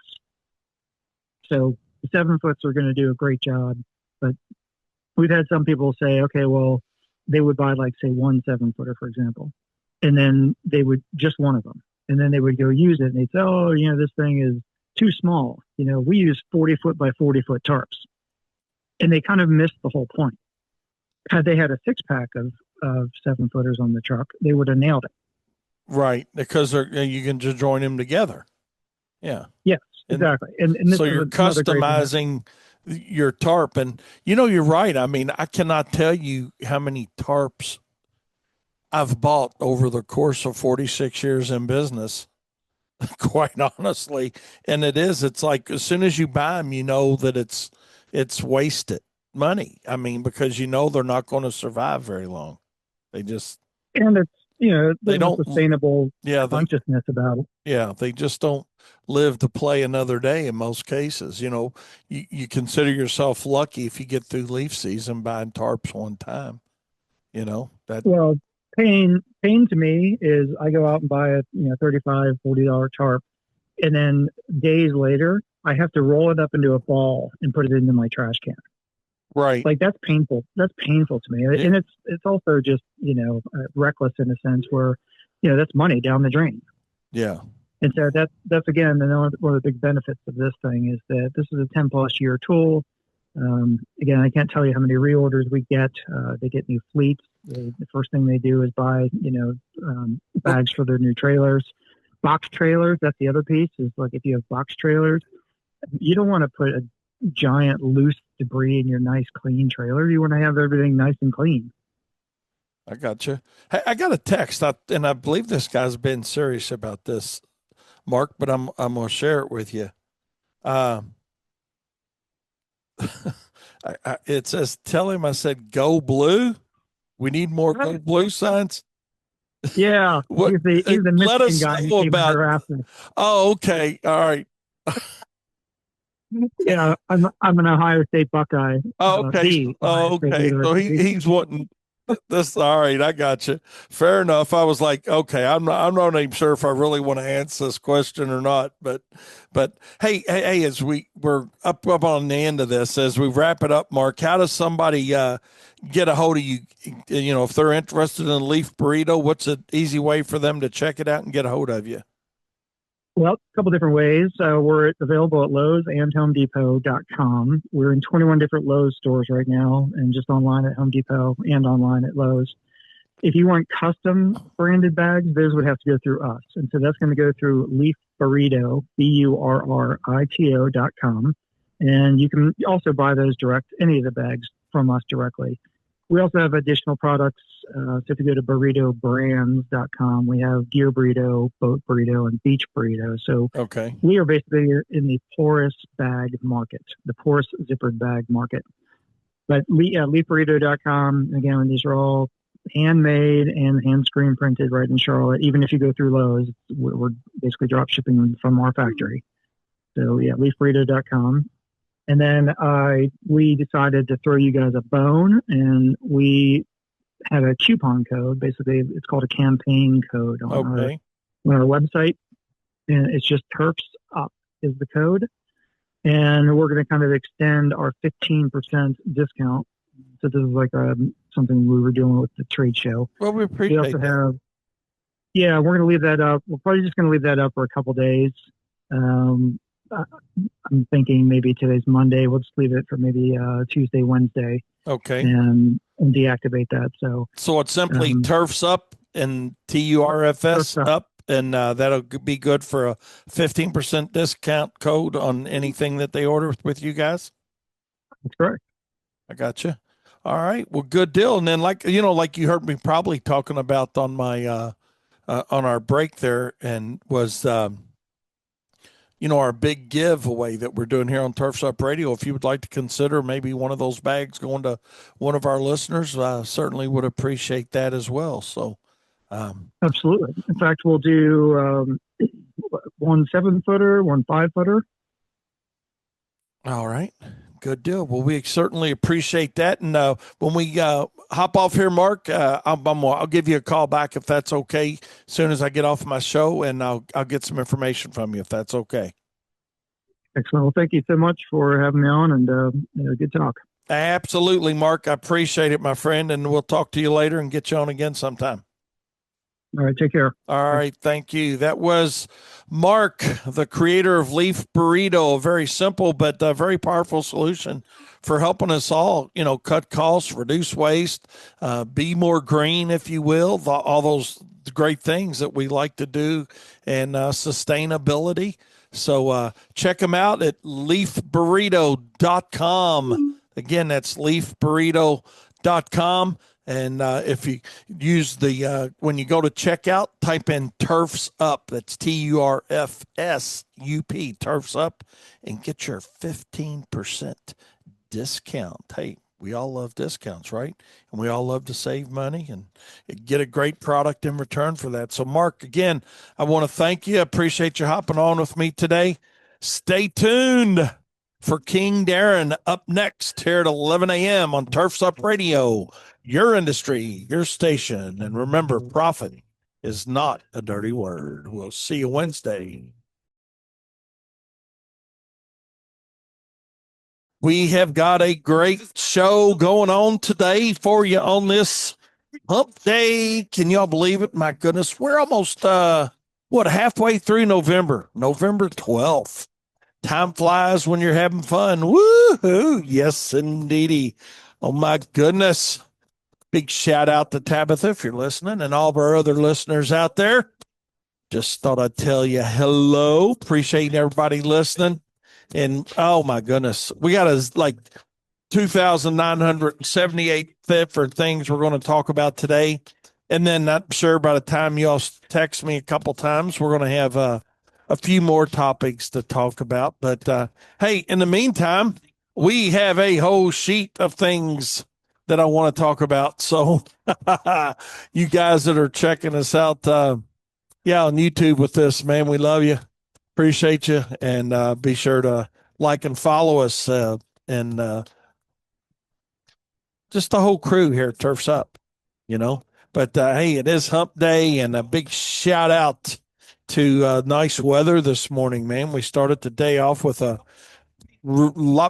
think we were about 18 degrees warmer today than we started off yesterday, and glad to see it be a little bit warmer, quite honestly.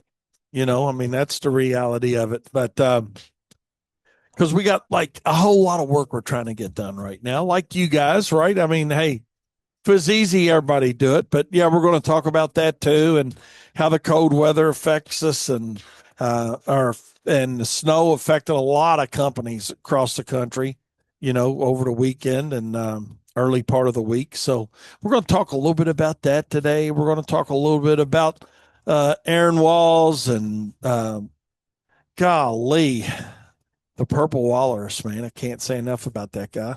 We're going to talk a little bit about that. Eric Jones was talking about something funny on Monday that I didn't have a chance to comment on, so I'm gonna talk a little bit about that and as well. And Daniel talking, had a great show this morning, and here it is, man. It's my turn with Profit Time here on Turfs Up Radio. So looking forward to that.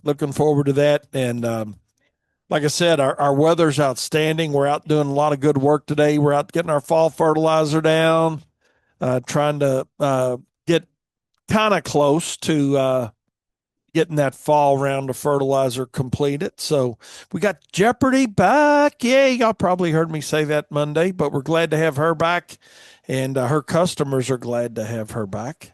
Know that. She's got a huge following. Our customers love her. Her customers love her. And glad to have her back and back in the saddle again. So she's rocking and rolling pretty hard for us again, and for herself, more importantly.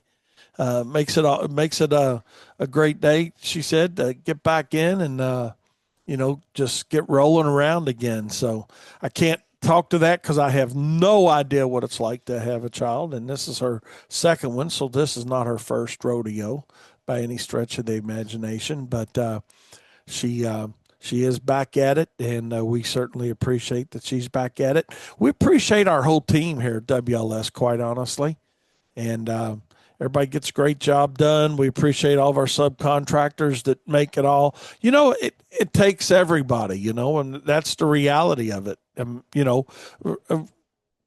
whether you're a one truck operation with one employee or maybe no employees, or you're the True Greens of the world with thousands of employees, or anybody in between. There's just there's space for everybody. There's room for everybody, and it's up to you to figure out where you're at. Where's your lane? What lane you going to roll in?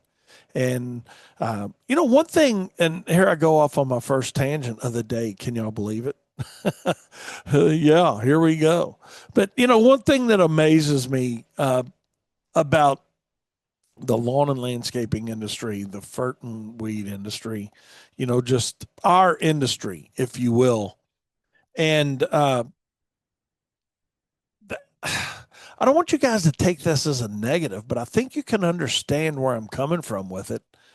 Because our industry is so hard to get in, or so easy to get into, but hard to survive in, I just don't understand why we just don't have, and I do understand it. Let me say that. Let me rephrase that. That whole thing came out a little bit jacked up. So let me just start it over. Here's what I don't care about our industry is because it's so easy to get into and so easy to fall out of. The mindset of a percentage of our industry is very egotistical. Yeah, we'll go with that. And none of our listeners here on Turf's Up Radio are like that I've run into. But the reality of it is quite a bit of the industry is. And, when you talk about picking a lane and whatnot, I mean, I just don't understand why we got to be so critical of each other in this industry. I just don't understand it. And you see it all the time on social media, all the time. And let me tell you guys something. It is social media has just, made it really bad and easy for everybody to see how bad it is. But the reality of it is it's been going on since I got in this industry 46 years ago. It's just you didn't see it blasted and posted all over the place, of all the belly aching and crybabying that goes on. It was there, it happened, but now it's just perpetuated, because it's out there on social media and you pick your platform. It doesn't matter which one it is. But what I'm really glad about is everybody here on Turf's Up Radio, all of our listeners, 99.9.63% do not fit that mode, if you will. So for that, I want to say thanks. I appreciate you guys listening to my show. Hope your week's going well. I mean, that's the reality of it too. Hope your week's going well. Ours is going good. I know we're only on Wednesday, but hey, I got my root canal done yesterday. My mouth's feeling pretty daggone good. And yeah, lady did an outstanding job. I went to see, I think you call it an endodontist or what? God. Yeah, that's it. Endodontist. Isn't that right, Daniel? That term is ringing a bell somewhere. Yeah. So, but anyways, yeah, I think that's what they're called. But anyway, she did an outstanding job. The office staff there was A plus, to say the least. Every one of them, from the time you walked in the door, they greeted you. You sat down. When they call you to go back, I mean, that they were on time. Just the whole thing was very professional, and it was just reassuring to be in an atmosphere of professionalism. And I certainly did appreciate that experience. And, the reality of it is They did a great job, had me in and out of there in, I don't know, an hour, less than an hour. And yeah, it wasn't cheap. It wasn't cheap. I don't know what cheap or expensive is when it comes to dental work. I don't know, but it was not inexpensive. Let's put it that way. But the reality of it is, I didn't mind paying for a good job or a great job that I think I've got. Like I said, I guess there's always chance of some infection or something, but you know, I, I left that not hurting, not because I didn't have, yeah, they had, gave me, what do they call that? Not Novocaine, but whatever that shit is to deaden your, um, but whatever it is, I was still numb, but even as that started to wear off, I came back to work. Everything was good, and, it was good. And I didn't mind paying for excellent service that was done well that I think we're good on, So I literally took one Advil yesterday afternoon, and that's been it. And so, yeah, we got my root canal done. Now go Friday to my regular dentist to get my crown put on, the root canal tooth. So I just wanted to share that experience with you all, that let's all look at it from a professionalism standpoint. And, this all got started about picking your lane, right? And picking a lane. Mike, I appreciate your text here. Mike says what's been aggravating him for years is these more guys out there doing cleanups for $300 thinking they're making money because it's more than a mowing bill. Well, I hear you. I hear you. Few mowing guys here have dabbed into landscaping this season and are really dragging down the market. Typical spring cleanup jobs that are worth over a 1K, they're doing for 250 to 300. I hear you. And that, here's the answer, Mike. That's never going to change. You know it. You've been in business, and your family was in the cleaning business or is in the cleaning business, and that's never going to change. So the only thing you can do is differentiate yourself the best you can between yourself and the competition. And for those of you that sit out there and say, "Oh, yeah, I ain't got no competition," that's baloney. Every time I hear people say I don't have competition, I just laugh, because you may not consider it competition, but it is competition out there that affects the consumer buying habit. So you may not have competition in your mind, and that's cool. Be closed-minded. Oh, I got all the work in the world, Wayne. You don't know what the hell you're talking about. Well, no, I do know what the hell I'm talking about, because the reality of it is, you may not care that you got competition. You may not recognize the competition, but the competition is out there, affecting what the market will bear, even for your customers, that you're the only one in the universe that has those high paying dollar customers. And I know it. It's so great to know that you're the winner. You are the winner. Ding, ding, ding, ding, ding, ding, ding, ding. But the reality of it is, yes, we've all got competition. And the competition changes at different levels of your business. Now, you've got to be willing to accept the fact that you've got to make some changes. You may have to pick another lane that you're going to run your business in if you want to have a more professional level of competition. But as long as you dabble around in that $40 a mow market or $50 or $60 a mow market of the little old ladies on Social Security and the fixed incomers and all that gets us all started, and I'm not talking bad about that. But the reality of it is, until you decide you want to pick another lane, that's who you're going to live with. That's who you're going to survive with. That's who you're going to cry about. Hell, we cry around here all the time at WLS about, my God, how are they doing it for that? We don't cry out loud. Generally, I do here on Turfs Up Radio about it, because I want everybody to hear that there can be a different time and place for you and your company. And you're the only one that can make that differentiation take place. You've got to pick a different lane, but the competition that's out there is still going to be out there. To Mike's point, that $250 to $300 guy or contractor, girl, whatever, pick your noun, pronoun, whatever the hell they want to call themselves. That person's there. That's the reality of it. But what you got to ask yourself is, what are you going to do about it? What are you going to do to change you? You got to pick a different lane sometimes. And again, I got off on this tangent. I mean, this wasn't even part of my show today. But the reality of it is,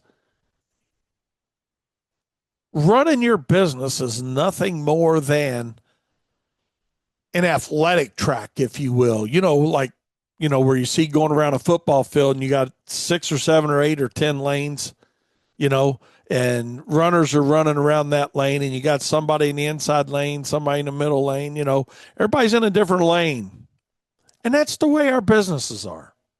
We're all in different lanes. But you got to pick a lane that works best for you. And when you finally pick the right lane for you, and only you know it's the right lane, will the competition change? Because a lot of these people that used to be our competition at Wayne's Lawn Service are no longer our competition. Just because we're in a different lane. We're more professional. We're more full service. I'm not looking for the little old lady on a fixed income. And nothing wrong with those customers. Don't anybody send me any hate mail about it. There's a lot of different things that we can look at. But, and I'm glad to hear you don't have any competition. Here's my first text. Good deal. I think it's great that people don't have competition. But what I do know is in Louisville, Kentucky, and it might be specific to our market. Hell, Louisville might be the only place where we have competition, But the reality of it is, whether I accept the fact that Chuck in a truck who's got a beard down to his waist and shirt sleeves cut off and all this other bullshit that you look like, the unprofessional mentality, they may not be a direct competitor of mine, but they are affecting the market. They are affecting the market. And that's what I want everybody to understand, is what's affecting your market that you can change and what's affecting the market that you can change. And as you become more professional and you make those changes, competition changes. Let's see what we got. People that claim they don't have competition will struggle harder than most when they do get some competition. Absolutely. You got to, my dad always taught me, and this is nothing profound, but it's reality. It's important that he used to tell me this all the time. Wayne, it's important that when we would sit down and role play, right? He would say, okay, let's talk about what you have to offer and services and whatnot. And we'd go through all that, right? But to Fred's point here, and I respect Fred's opinion, he's got a great business with that comment, because he and I are on the same page with that for sure about the competition. He always said, my dad I'm talking about now, he always said, Wayne, that's great. He says, but what does your competition do? What do they have to offer? And that's where I think a lot of us go wrong as we're trying to grow our businesses. We find it easier to criticize a competitor versus knowing what they do knowing what they do well and knowing what they don't do so well. And what do you do differently? So if you want to have an exercise in understanding the market and how to sell within the market based on your competition and your competitors, whether you focus in and say you have them or not, and what always amazes me, it's always these one truck heroes that want to talk to you. Oh, I ain't got no competition. I got all the work I can do. Well, good, cowboy. Go ahead and do your 150 yards, man. But when you really want to scale your business into something, you're going to have to open your eyes up to the fact that, when you want to stop playing a game and you want to get into the reality of scaling your company into something that somebody wants to buy, and that is the only reason you should be in business, is to make a profit and have something that somebody wants to buy. That's the focus, because you're not going to live forever. I'm not going to live forever. Nobody's going to live forever. So if we're just out there thinking egotist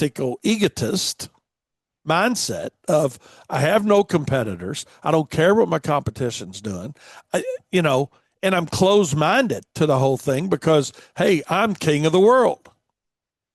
Well, then cool, man, live that life. But the reality of that says it's not really going to be sustainable to try to scale your business. Can you make a great income at it? Absolutely. Can you make profit dollars at it? Absolutely. But at some point in time, that mindset is going to restrict your ability to scale further than a certain point, because you have to turn on the light for yourself that, hey, as my business changes, my competition changes. And if you don't believe that, you've got a serious issue. If you don't care, that's up to you. But the reality of it is, there are different levels of competition at different levels of your business. And to Fred's point, when you do run into some of that resistance, you're going to wish that you did know and identify your competitor and know what they do well and what they don't do well, so you know how you're going to present it. Now, again, going back to, and I'm not making light of anybody's company size. I don't care if you're doing $10,000 a year or $1 billion a year or anything in between. But you've got to be willing to accept the fact that, yes, you've got competition. Competition affects the entire market, regardless of the size. True Green's probably not worrying what Wayne's Lawn Service is doing, but Wayne's Lawn Service is affecting the market with our customers and our pricing strategy, good or bad, high or low, whatever. And the Chuck in a truck that's doing 150 lawns, his strategy is affecting the market. So you got everybody from somebody that's doing 40 lawns a week, okay, to those that are doing 4 million lawns a week or more, literally, and everybody in between. So, yes, we do have competition. And that's the one light that I got off on a tangent on this morning that I wasn't planning on, but I thought it was worth a few minutes. So Seth says, I actually like competition. You become stagnant without it. It does. It keeps you on your A game. Know what you do, but know what your competitor does more. It's kind of like, there's got to be a book on that somewhere. What do you think, Daniel? There's got to be a book out there on if nothing else, in war. You got to know what your enemy's doing. I shouldn't have said that word probably, but I mean, what your competitor's doing. But at the end of the day, here's something, and we're going to move along with another topic. At the end of the day, other than you and your family, Who cares if you make it? Who cares if your company's successful? Who cares if your company's profitable? Who cares if tomorrow Wayne's Lawn Service is no longer in business? Absolutely nobody. Matter of fact, there's probably going to be a lot of cheering in Louisville. Good, I didn't like him anyway. Glad they're gone. So if you want things to be different for you, there's a million things that you got to think about and do. But one of them is turn the light on and enlighten yourself to the fact that whether you're doing 10 accounts or 10 million accounts, you do have competition. And when you recognize that, to Seth's point, it helps you run your business better because you're cognizant of the fact that, yes, things do affect the market. And that book out there is Art of War. Is one of the best business books ever written. Also good for general life advice. Thank you, buddy. Appreciate that. So, good deal. Good deal. On that note, we're going to take a break. We'll be right back with more Profit Time as Wayne gets off his soapbox here on Turfs Up Radio. Your industry, your station. Don't you go anywhere. Turfs Up Radio. Welcome back to Profit Time. Man, oh man, I appreciate y'all letting me just go down that road and down that tangent there for a few minutes. But yes, indeedy, looking forward to it. Looking forward to Aaron Walls again. I tell you what, I remember last night I was actually thinking, and I'm going to share this story with you. Aaron has really helped us out significantly with holiday lighting over the course of the last couple of years, right, Daniel? I mean, yeah. He has. And it's been a good partnership. I want to say that. He's really helped us out. He's, I think it's been good for all of us, really. But I just want to give him a big shout out and tell him thanks that, we're out doing Christmas lights again today.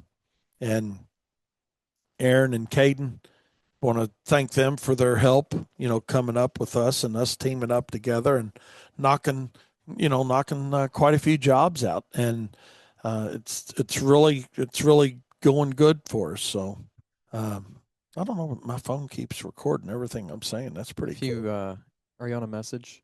Yeah. You can't be on a message and turn your phone over. It records. It's Oh, like a cool. voice recording. So you have to get out of the message. Thanks, buddy. There we go. Daniel's got me figured up. Thank you, buddy. But, I just want to say that, Katie, too, is doing a great job with our social media advertising on lights and doing a really outstanding job with making our phone ring with that and doing a lot of on-site stuff. And, again, here we go talking about, advertising, Daniel. And, you get the guys that, I don't need to advertise. We got plenty of work. And, what's plenty of work? I guess that's the answer. I mean, one truck operation, plenty of work's different than True Green, plenty of work, or whoever, but, we've always found the need to do some advertising here at WLS because we're not content with where we're at. I mean, that's just it. It's somewhat easier too to have plenty of work if you don't know your pricing and you can just underbid everybody too, right? Like, yeah. And then you got to have a lot of work. If we can knock on everybody's door and say, hey, you want Christmas lights for X amount, 80% lower than what we're doing them for now. Yeah. We wouldn't have to advertise either. True that. But, Katie's done a really good job with that, and Daniel's input behind the scenes very quietly on that is and it's working. We got a really good team. We got a great production team. We got a great install team. We got a great marketing team. And, that's the reality of it. And I remember the days too when I wore all those hats, and it is possible. But what I want everybody to try to get a good handle on is even if you are in that situation now where, hey, Wayne, I don't want to scale my company much. I'm content at a 1 truck level or 2 truck level. That's fine. That is absolutely fine. But to Daniel's point, know why you're doing what you're doing, and it is a different level of content, if you will. Like, is that the right word? Maybe to when you feel satisfied about what you've got, Yeah. But to Seth's point, don't get complacent. Know what's happening around you, know what your competitors doing, and even if you're a small company and there's nothing wrong with that, I can honestly say that some of the best experiences I had in business was when I was a 1 truck operation. Because you get some really great self satisfaction out of doing the marketing, selling the job, doing the job, having the interaction with the customer. You get to see it and feel it all too.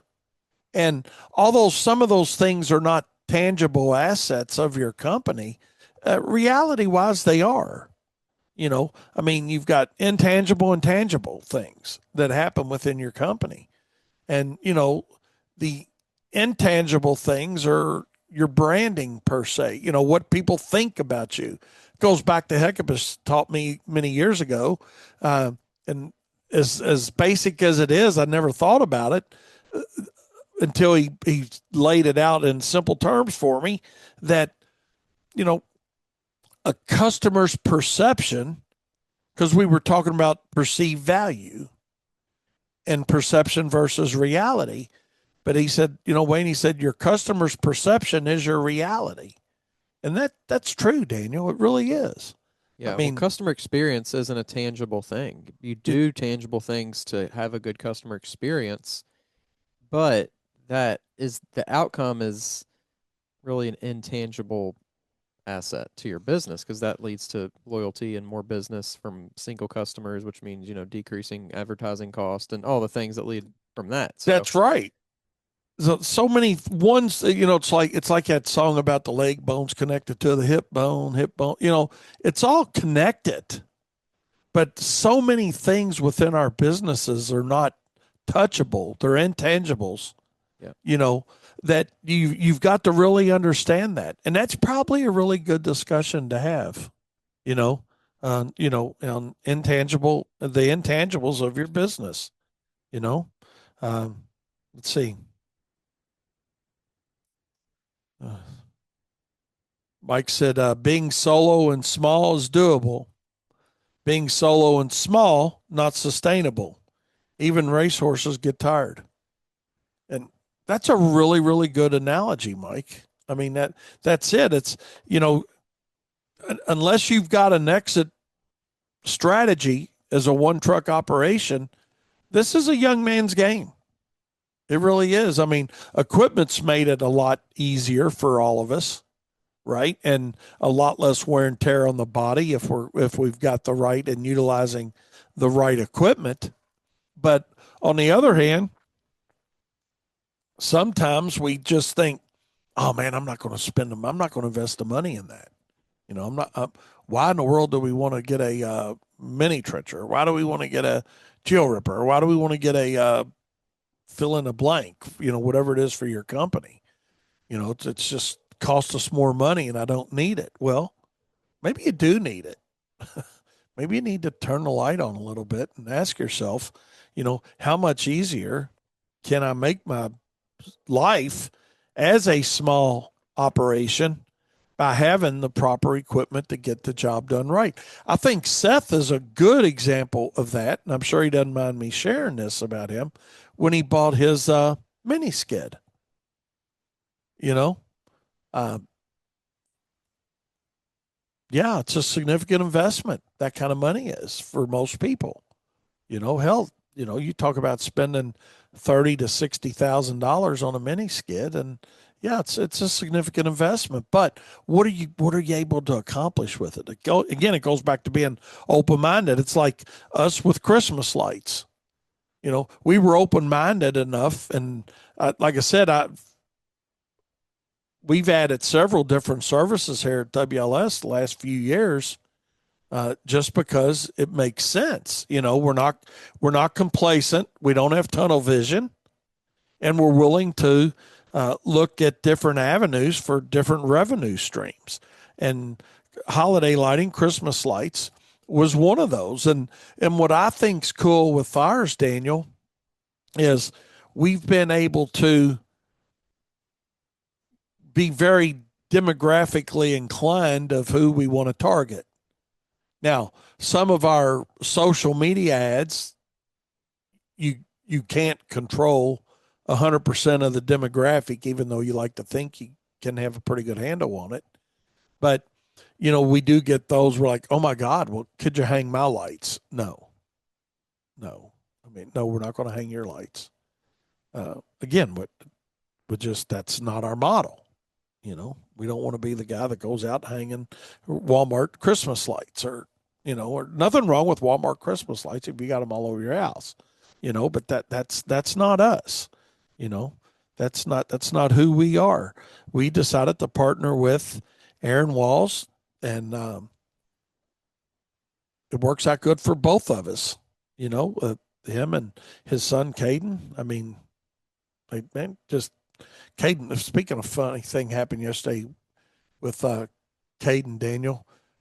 We were out. After I got my root canal finished, I stopped by one of the jobs we were doing, and Caden loves to hunt. Yeah. And Aaron was actually talking about that today on his show, and we heard. I'm not sure what they were because me, I do my hunting at the grocery store, but they were either ducks or geese, But I heard them, and as soon as I heard them, Caden turned around and he's looking for him. He was having a hunter's moment there, yeah. But it was really cool. But those guys are, and for a young man, Caden is really focused in on what he does, how he does it, very conscientious about the quality of work they do, and it's been really, really good to have them helping us like that. Just to learn, and I'm not egotistical enough to say, hey, man, I'll just go out and learn it on my own. Why? Why do you want to learn something on your own? Reach out to somebody that's got some experience. Okay. Aaron had more experience than we did. It's kind of like reaching out to Jeff Hesser and Greg and Darren to help us with landscape lighting. Reach out to people that have done it. Don't say, oh, God, it's too expensive. Yeah, it is expensive to pay Aaron to come up and help us do Christmas lights. Yeah, we're sharing the margin, But what are we getting out of it? That's what I want you to ask yourself. What are you getting out of it by investing in knowledge that somebody else has that can help you get through the learning curve faster? And that goes back to one of those intangible assets, I think, Daniel. It's one of those things you can't touch, but because, it goes back to, everybody wants to talk about knowledge is power. And I've talked about this before on my show, but to Daniel's point, and that's something he taught me a long time ago, knowledge is not power. Applied knowledge is power. And what are you doing to gain knowledge within your company, whether you've been in business 1 year, 10 years, 50 years, or 100 years or longer, multi-generational family? What you'll find about companies that are sustainable, they're open-minded to ideas and change and willing to make those changes. They're not stuck in a lane. We got to go out and change the lane, and that's what we decided to do a few years ago when we decided to diversify further into holiday lighting, landscape lighting. And both of those services have done okay for us. And we're not where we want to be by any stretch of the imagination, but we're growing it slowly but surely. I think we're growing at a decent pace with both of them, don't you, Daniel? Yeah. I mean, our It's it'll be interesting to see at the end of the year, like how many jobs completely we put on for this year and then compare it to last year and project from there and say, okay, well, if we did that these 2 years, this is what we expect. yeah. So that'll be fun. And then it's like, okay, well, if that's true, this is how many we have at the end of 3 years, So it's fun to really see it grow from the ground up like that. Right. And retention is pretty cool. Um, I don't know. Did we lose any this year? One or not? I don't, off the top of my head, I can't think of any. I think last time we talked about it, we were still to 100% retention. Yeah. But you know what I always say about 100% retention? Right. You're just not doing enough of it. But Yeah, but it's good when you're trying to grow it. When you're trying to grow, makes you feel good. Yeah, losing one feels like sometimes like more than one. So it's good to keep them all at the beginning for sure to continue the momentum. Yeah, that was my Paul moment. Yeah, it's great to have 100% retention. I never will forget when I told him that about that back in 1980, I think it was, or 81. I was bragging about it, I'm like, I didn't lose an account. And he said, that's great, Wayne. He says, but you just don't have enough work. And that's where we are at with, lighting. We're still small enough to where, to your point, Daniel, it's, losing one or two is, you think about it more, but hey, as long as we can ride that 100% retention train, Yeah. let's ride it. Yeah. Let's ride it. And, hey, yeah, we've more than doubled this year. We'll more than double next year, but we'll get to a point where the numbers don't double. Same way with, our landscaping and our other well-established services that we offer. And that's what I want you guys to understand too, is be proud of the achievements you make. And I really want that to come out loud and clear to everybody, that appreciate those small victories. Don't say it. I hate to hear contractors say, well, this is all I've got, or that's all I did, or I'm trying to think of some other words that we hear, when working with some of our clients with Profits Unlimited, but you hear that a lot of times. Well, all I've got is 2 trucks. Well, man, that's an accomplishment. Hell, some people can't keep one truck busy, so enjoy the little accomplishments, because the little ones lead to bigger ones and the bigger ones lead to bigger ones, and at the end of the day, what it all leads to is a well-oiled machine that you have, that you call your business, your baby, whatever adjective you want to throw at it.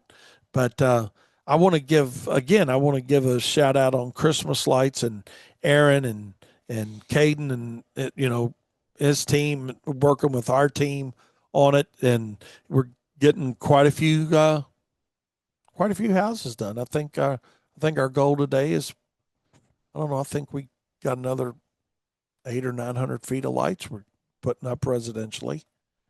Today's the goal. Try to do 1,000-foot mark when it goes to residential. Makes it a good day, Yep. or can be, So that's just our goal. Some of you guys might be laughing at that and be thinking, oh, God, 1,000 feet, man, we do that in 2 hours, Well, good. There'll be a time when we look back at it and say, oh, 1,000 feet, man, remember when we thought that was a good day? I remember when I literally changed gears here a little bit, but I remember when 500 pounds of ice melter was a good out. By any stretch of the imagination. So anyway, let's take a short break. I should have taken one 20 minutes ago, but we're me and Daniel on a row here, predominantly me on a row rattling. But hey, we'll be right back with more Profit Time here on Turfs Up Radio. Your industry, your station. Don't you go anywhere. Fall leaf cleanups are well underway. Snow kind of jacked that up for a lot of guys over the weekend and early this week, Daniel. Yeah. I was watching a bunch of guys talk about it, that, hey, it's great money doing snow. It beats the leaf cleanup work, but, kind of jacked them up on their fall cleanups. Well, It's damned if you do, damned if you don't. yeah. But if I had to trade dollars, I'd trade snow dollars for leaf dollars. Leaves are going to be there. They'll be there. I mean, last year, we had an out, end of November, which is unusual for us in our market, and it messed us up for a few days. But the return was worth waiting on, to say the least. But yeah, a lot of guys. I saw some pictures of like real pictures. This wasn't AI stuff. You can't really. It's hard to tell now what's AI and what's not. But guys up in Michigan, parts of Michigan, doing some fall cleanup or mowings over the top of snow. It wasn't 100% covered, but there was a lot of covered on it. Maybe half inch of snow or something, and guys were talking about it. But it is what it is. I mean, can't do anything about it. You got to work with it, live with it, and go with it. But we got about, for us here, barring no snow, and who knows, it looks like according to our guys with BAM, I need to get Brett or Matt back on here with us again. It's been a while. We've had kind of a BAM drought, but see if they maybe want to hop on with us and find out what they think's going to be coming down the road here in a little bit. I know last I heard they were talking about maybe like getting a little colder as we go toward the end of November again. So we'll see. We'll see.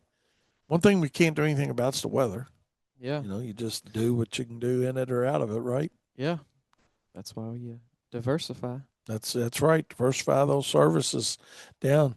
And but yeah, we got about 3 good weeks of leaf removal left, and or pretty hard ones.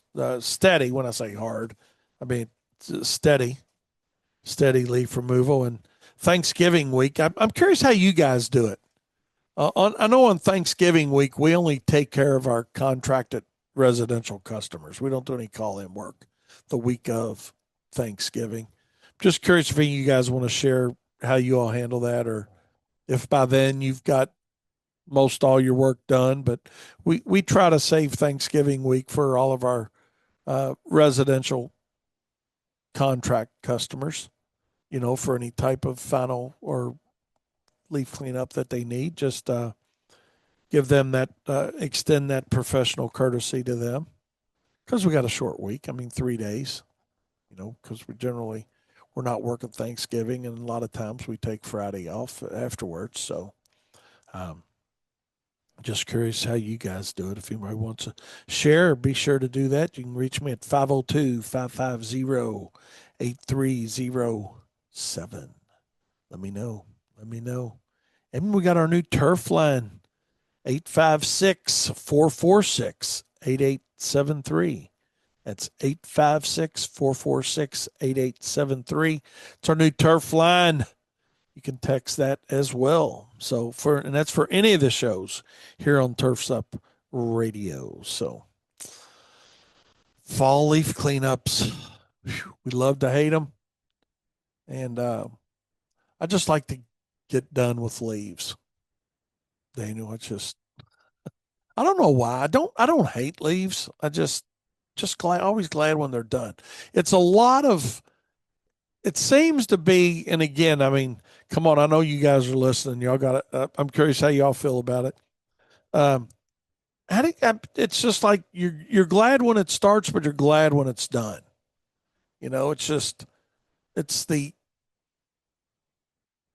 I don't want to say complaints necessarily, but it's when you're going to get here, and then you do get some snow or you get some frost, so you're getting a late start in the morning sometimes. This year we haven't had that problem.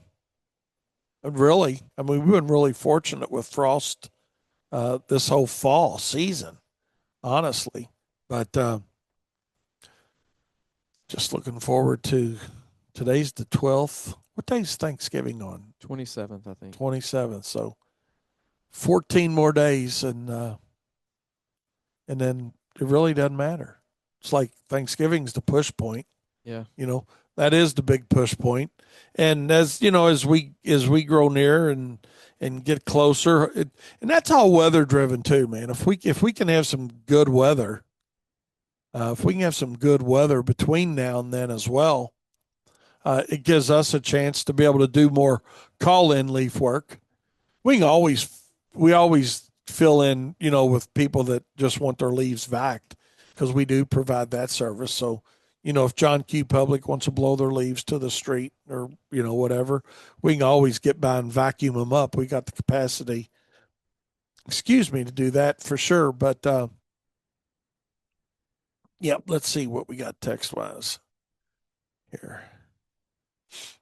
Mike always got good, interesting feedback for us. He said, yeah, I like leaves for the first 3 days. I hear you, buddy. I hear you.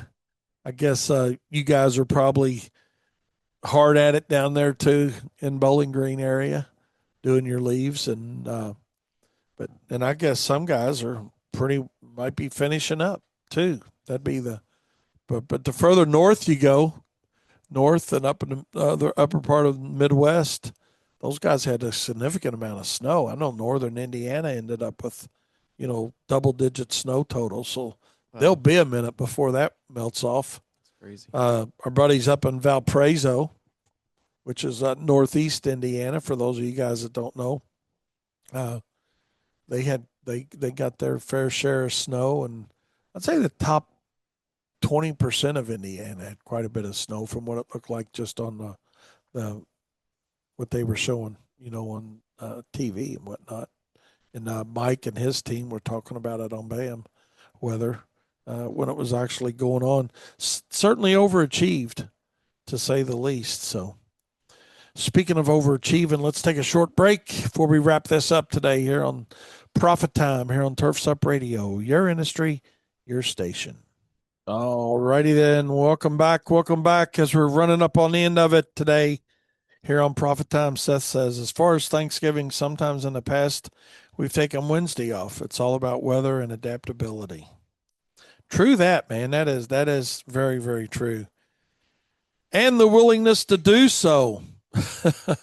That is true too. You just know that, hey, it's okay to, take some time with the family, that, you got enough work. The extra day won't hurt. Absolutely, Seth. I think that's solid advice. Oh, Lordy. I appreciate you, Seth. I appreciate each and every one of you guys listening to us as well. And let me go on my tangent there for the first 23 minutes of my show today. Hey, I appreciate it. You guys have a great day. Stay tuned to the Landscape Hero. And remember, profit is not a dirty word. Good morning, Turfs Up Radio. Wayne Vos, Profits Unlimited, coming to you live from Louisville, Kentucky. Yes, indeedy. Oh, my goodness. We got a really, really nice day underway. Full sun out. A little cool this morning, mid-30s. Some people were low 30s, high 20s around us. But here in the city proper, we were around 30 degrees this morning, a little bit of frost.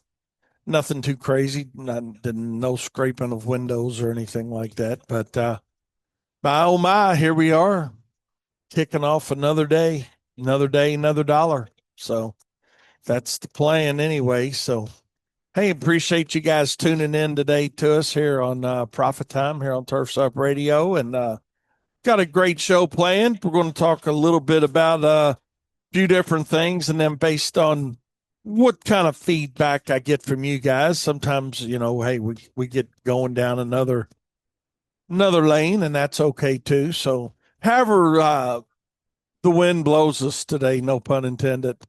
Good thing is we're not having a lot of wind today here for doing our fall cleanups. So, yeah, hope you guys had a great weekend, and hope everything's underway good for you all today on this Monday. Hopefully it's not too crazy of a manic Monday for you. But, yeah, it's that time of the year when probably a lot of you guys are doing fall cleanups and had a little snow a week ago today for a lot of you all, and some of you guys have even had a little snow since. But we warmed up really nice, man. We were mid 70s over the weekend, and I got a good. We'll talk about our weekend here in a minute, but yeah, we had a really good weekend. Friday night, got to go see my granddaughter play basketball again. Woohoo! They're getting better. They're getting a little better, man. They only lost by about 18 this time around, so they beat the week before. Beat the week before, so they're playing, and the best that I guess first graders can attempt to play the game of basketball, but was really cool. They have this little 50-50 thing they do at halftime. They draw a number out, and it's a split the pot kind of thing. And it was really cool. So my number got drawn out, and you don't just split the pot. You got to go out and shoot a free throw. And if you make it, you get half the pot. If you miss it, you get your dollar back that you paid to get in, into the drawing. So anyway, this little girl, Kyle knew this little girl that was there, friend of his daughter's, and she went out and shot the shot and made it. Woohoo! She drained the free throw. She was so happy. Y'all should have seen her. It was really cool. So we let her keep the 50%. I don't know what she ended up with. Wasn't a whole lot of money, but it was pretty cool. She went out there and she was happy to hit that shot, and it was cool, man. The whole crowd was like, "Yeah," because it's funny. A lot of times, they don't make them, quite honestly. But hey, she put it right in there.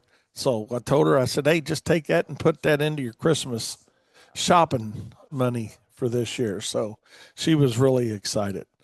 And I don't know. I never did see her go to the concession stand, so I don't know if she went over there and got her something or not. But yeah, it was cool. We were there watching her, giving her a little support. Caitlin stopped after work, and she was watching the game with us. And let's see, Tab was there, and I don't know. I guess that's it. So pretty good little turnout for a Friday night at 8 o'clock. Whoever thought about putting kids games on Friday night at 8 o'clock, but evidently it's a good way to keep your keep your parents home on Friday night kind of thing. So, but no, we had a good time with that. And then Saturday morning kicked off craft fair season. So we went into a craft fair on Saturday morning for a little bit, and went back home, and Timmy and Robin, my best friends, came up, and we went to a thing called Festival of Trees and Lights. It's a fundraiser here that they do with our children's hospital here, and that's always just fun to go see all the stuff that people make, and like really pretty stuff. This isn't like flea market stuff, and I don't mean that in a bad way for some of you guys that do make stuff like that, but this is just some really nice fundraisers by designers and things. Do these Christmas trees and wreaths and just holiday Christmas stuff in general that you can bid on or buy straight out. And I have no idea how the fundraiser, how good it pans out for them, but they do it every year, so seems to work out pretty good. Got me a little Christmas tree, like a little 3-footer, and always try to support it in some way. So I actually put a bid in on a bigger tree, and then yesterday it goes till Sunday at 5, and then yesterday the bidding process stops at 5, and about quarter till I get a notification that somebody had outbid it on the tree. So I didn't keep going up with it. I was just just going to get me a new Christmas tree maybe. But after I thought about it, I thought, okay, well, so why didn't I get it? I tried justifying it in my mind on why I didn't want to say, okay, let's throw another 50 at the bid. And but I just got to thinking about as pretty as that tree was and all, and it was pre-decorated and all. I forgot who the designer was that did this thing, But I thought, man, there's no room for like your personal ornaments.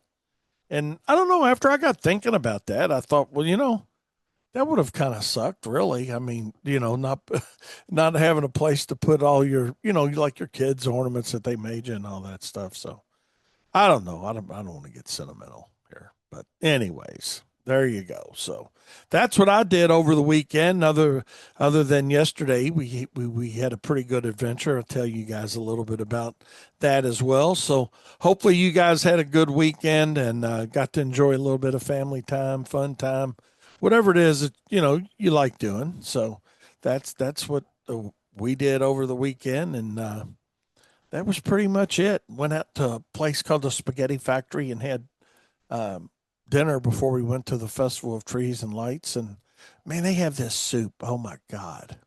It is so good. And some kind of Tuscan something or another soup. But I know maybe Corey or some of you guys that are into cooking, but Tab did look it up like a knockoff recipe on it, and going to try it. So, but man, it was really really good. I got it last year there for the first time, and oh my God, it was good, y'all. If you like a little bit of spice in it, because I'm not a big spice guy, but it might be some of the Italian sausage that spices a little bit. I think it did have some red pepper crushed in it too, so that's where you could certainly control that. But yeah, that's what we did Saturday night, and hey, was good to go. Good to go.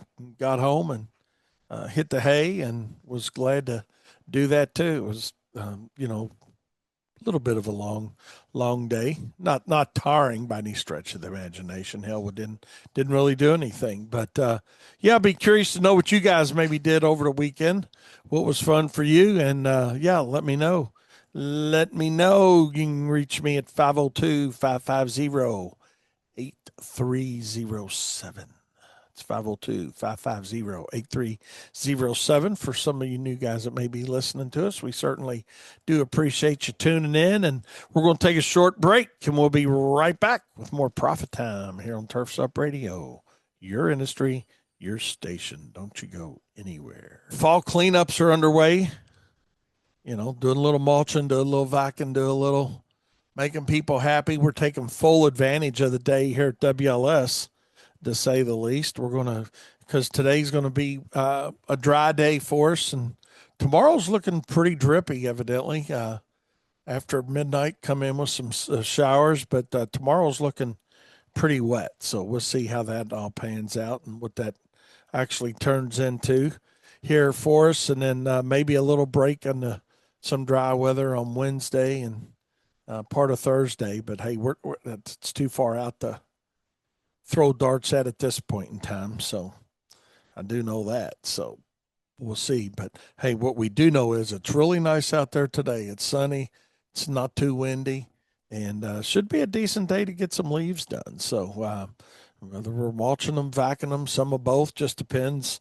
And it does seem like last week we had quite a few leaves come down across the city. So kind of neat though. It was real. When I say neat, it was very. We didn't have a leaf call over the weekend where somebody had called and left information to contact. So, which is a little bit unusual. And I only think we had like two come through our software, one or two come through our software, and it was on a vacuum. Some people were going to get their leaves to the street and wanted us to swing by and vac them up. So I don't know if that's a separate service that you guys offer or not, but it's certainly worth consideration. Bless you, Katie, and worth consideration if you are doing the vacuuming thing, right? I mean, it's one of those things it's an opportunity. It's an opportunity, and sometimes we don't think about, hey, let's offer that as its own individual service. So there, throw that one in there too. And then, because the next 2 weeks, God be willing, and the creek don't rise too much, we'll be pretty heavy in the leaves, I would say. And I don't know where you're at with it in your market. Everybody's market's a little different as far as, when they fall. And your busy time. But normally our push point is Thanksgiving, and and trying to get a large percentage of our leaves completed by that time frame, especially our existing customers. And I know that's one thing we do is we save Thanksgiving week, the Monday, Tuesday, Wednesday before Thanksgiving, specifically for our contracted customers. Um, we just decided a long time ago to do that, and we've continued with that. Now, does that mean that might not ever change? Who knows? But we just want to make sure to try to give our full service reoccurring revenue clients priority on that. So, and you never know. I mean, if the weather's good, you're in really good shape, and but if it's not, then things could be a little bit challenging to say the least some years. But we'll see how it pans out. We'll get, like I said, we're hammering it out, and we'll hammer it out for the next a couple weeks. Where we at? What is today's 17th, right? So we're about just a little over 2 weeks out, right? Not this Thursday, but next. So we're about 10 days out, right? Yeah, I'm on Tuesday, Wednesday, Thursday, and then another week. Whew. Time flies when you're having fun. Time flies when you're having fun. So, but I don't know. How about you guys? How y'all doing on leaves? That's the thing. How's it coming for you guys? Oh my goodness gracious! But seems like our call in leaf work is a little slower than normal right now. What would you say so, Katie? Yeah, a little slower than normal. And let me say this: it always is when it's dry. When it's dry like this, people get out and they will mow their own leaves, mulch their leaves, whatever. But once we start getting some inclement weather going, meaning rain, it doesn't have to be snow, but you get some colder weather and some rain, and then all of a sudden they're throwing the towel in on, hey, doing this themselves, and they're reaching out to somebody. Then they're calling and saying, "Oh my God, I got a whole bunch of people coming over to my house. Or is where you can get to me." And we try to work them in the best we can. You know, although their lack of planning does not constitute our emergency, we do try to do what we can do to help people out. When it comes to that type of work. So that's what we're doing. That's what we're doing. We always try to see what we can do to help somebody when it comes to the leaves. But Thanksgiving, is the big push for most of us, realistically. I mean, regardless of market, uh, the heck of a said the kids are loving the piles of leaves. Yeah, absolutely. I remember, gosh, when ours were little, I had to take leaves home with me actually for a pile if we wanted, because as one thing I never, other than the first house I had, I'd look for homes that didn't have a bunch of trees around them. I'd rather paid more for the air conditioning than have all the leaves to deal with. When I was out there full with leaves and doing them the hard way, for God's sakes, meaning, plastic bags and rakes before we start vacuuming. It was like the last thing I wanted to do was go home and fool with them. So, but yeah, the kids are loving the piles of leaves, I'm sure. And, I'm glad to see, you know, uh, Heckmas actually sent me a video of Xander jumping into a pile of leaves off of their deck. And it's good to see that, man. A lot of kids, they're just behind a control panel to playing some game on TV inside, and, never jumped into all the spores and what's all the stuff that's out there, that this helps build your immune system that's, in leaves and whatnot, so I don't know. I'm not trying to turn this into a science class, but oh lordy. Corey said he had a funny leaf complaint. Let's see what we got. Client was getting a pool installed, and he takes up the whole back and sides of the house. A month into the install, he told us he wanted to cancel. I agreed and sent the final bill around the 1st. He just texted Friday saying leaves weren't picked up. Oh my God. I told him it would be extra. He said he thought it would be included in the final bill. Why? Why would you include something that wasn't getting done in his final bill? I hear you. They get selective memory, right, Corey? That's what it really boils down to is, selective memory when it comes to fall cleanups. And it's unfortunately it's not just one place or one person or one market. It's just, and the people that I don't know. I'm not trying to generalize, but it probably sounds like it. But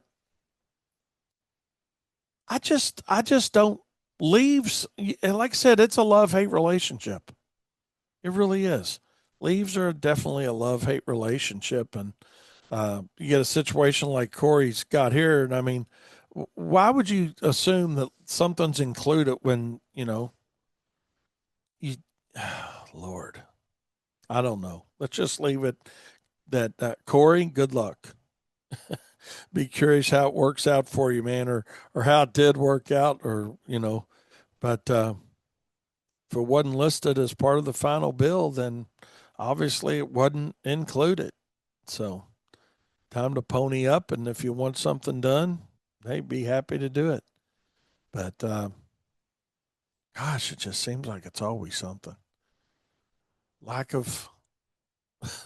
I got this thing here on this file cabinet I'm looking at right here. Holly gave it to me when she was about 6 or 7 years old, and it's about basically I use it. It's about keeping things clear and concise, you know. And but anyways, without the visual on it, it doesn't do you too much good to even tell you about it. But that's the whole gist of that story is keeping things clear and concise. And a lot of times, like I said, you guys run into it too, or you get the phone call where these aren't even my leaves. These are somebody else's leaves that we're cleaning up. You know, um, the reality of it is, I mean, too many times, you take on a new account, and this is to Mike's point here. He said, they assume it's included because that's what the previous out of business more guys did. You know, leaf work is. Oh no, it's just Mike's point here. He's got leaf work is a lot of market education, and it really is. It really is. It's like I've got zero trees in my yard where I'm at right now. And we were talking about that this morning, and I've got this isn't a large volume, but I get leaves from somewhere. Neither one of my neighbors have big trees. But, in my garage, when I open my garage door up, I will if we leave the door open, I get leaves from somewhere in my garage. I have no idea where they're coming from. It's got to be at least 4 or 5 houses down. And, you know, and they seem to blow around the corner in the cul-de-sac, up my driveway, and in my garage. You know, but but when you're out doing those leaf cleanups, man, and people are like, "Well, those aren't my leaves, or that's my neighbor's leaves in my yard," and that just is the sucky part of fall. The leaves and the wind, and it's something that can be problematic. Especially, we got a couple customers that actually have us do uh, their neighbor's front yard for them. And just because their neighbors, kind of like mine situation where I don't have any trees in my yard, but in the case where this is, they've got the trees and they feel kind of obligated to help the neighbors with their leaves, so they'll have us blow the front when we're doing theirs as well of their neighbors. So I don't know. I'm sure you guys have got situations like that too. It happens. It happens with all of us. It happens with all of us. So, with that being said, hey, let's take a short break and we'll be right back with more Profit Time here on Turfs Up Radio, your industry, your station. And send me some of those leaf situations you've run into this year already. We'll be right back. I wanted to talk a little bit about today. is renewal season is fast approaching, and it, just depending on how your contracts are written, some of it, may be on a rotational basis where you don't have them all renewing at the same time or whatnot. But traditionally, a lot of people think about, okay, you come to the end of the year, it's time to think about your, 2026 or, the next year coming up. But let's talk about that just for a few minutes today. We're not going to take a deep dive in it, but just kind of, hey, let's click the hall light on. Let's just see the light out there and know that renewals, if you're not engaged in them currently, for a lot, with the January timeframe, is January, February timeframe is when a lot of this starts taking place for a lot of contractors. And I know some, wait even longer than that. But yeah, it's time to think about that and think about, are you going to need a price increase this season? Um, some will, some won't, and that's okay. You know how you got your jobs bid, but it doesn't necessarily mean, hey, we're going to have a price increase of whatever. I'm not a big fan of just a flat rate across the board for everybody. Personally, I mean, that can be part of the business model for sure. But I think we need to think a little more in depth on, first of all, and first and foremost, do you understand cost? And let's look at it from a fert and weed thing, since we're talking about advanced turf CEU class coming up. For you guys that are, treating residential and commercial lawns, that's where if you take advantage of early order programs and you can save some money by doing that, well, when you calculate cost, then percentage of increase, if you need one or change, is going to be based on a different price than the contractor that waits till February or March to reach out to their supplier or their distributor or dealer, however you're buying, and says, "Oh man, wonder what this is going to be. Wonder what our pre-emergent's going to cost this year." I mean, that's, you can take care of those things, and you need to take care of those things the sooner the better, so your cost with those renewals coming around. I know a lot of guys, you're sending your prepays out in what, December, or I know it's different for everybody, but December, January, a lot of prepay opportunities are going out across the country. And again, we'll talk about that more, as we move along. But as far as preparing yourself mentally for your contract renewals and any price increases that you may need, the basis of it all is what's it cost you to do it. And one of the things that comes into play when we talk about price increases is simply the fact of, oh God, I can't do it. I can't have a price increase. I'll lose my customers. It's that fear factor comes into play, and I understand that. I really do. I understand that completely, where, you get into that mindset of, well, man, if I raise my prices, I'm going to lose my customers. And that fear factor is there. And then we're like, okay, well, I don't know if I should do this, or let's just leave it alone. And, the mindset says, let's just leave it alone. But the reality of it says you need to think a little bit about it and start it off with the question to yourself of, hey, what are my costs? Number one, what is my desired profit margin? What's my additional overhead? And so if we understand direct and indirect costs, then we go to additional overhead. We've got an outstanding estimator for fertilization and weed control program. I will honestly say it's second to none in this country. We had some really good input from really helpful people and smart people that, help us put this fertilization and weed control estimator together. So, and it is very, very, very company specific. I mean, it's based on what you're using, what your application rates are for herbicides, fertilizers, any insecticides, fungicides. Everything is based on your company application rates and cost. And, you guys have heard me preach that since 1990 that, industry standards are great, but the reality of it is when you try to run your company on an industry standard, then a lot of times there's a malfunction in the junction and it doesn't work out real well.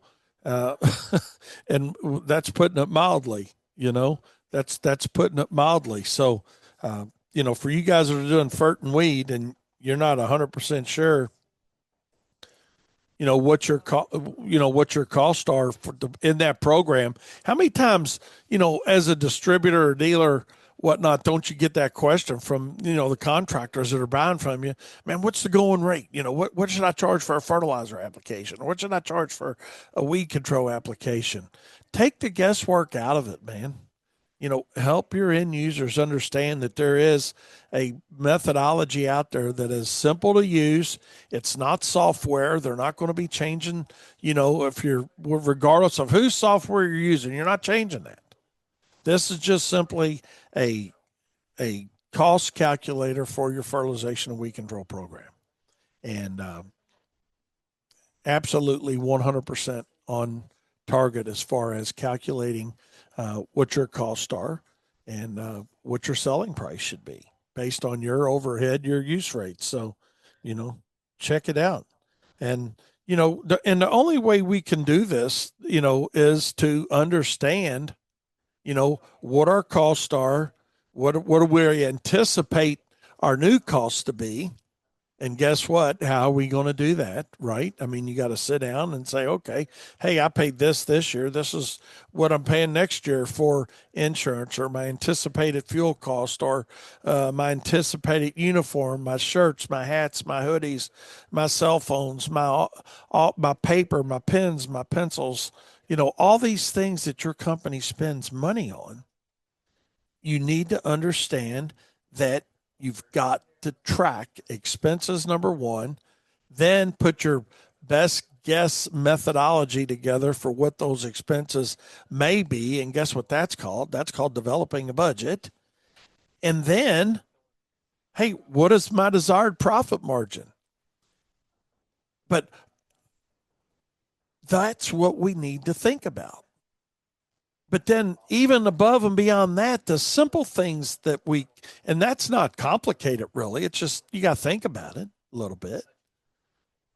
But then we want to look at our existing jobs, because a lot of times companies will bring that up when we're sitting down and we're talking to somebody or we're doing, consulting or seminars or whatnot. And they're like, well, who's the most important customer that you have? Right? Or potentially going to have. And let's just look at your existing customer base a minute. I think those are the most important customers we've got because we're already servicing them, right? We've already got the expense of putting that account on.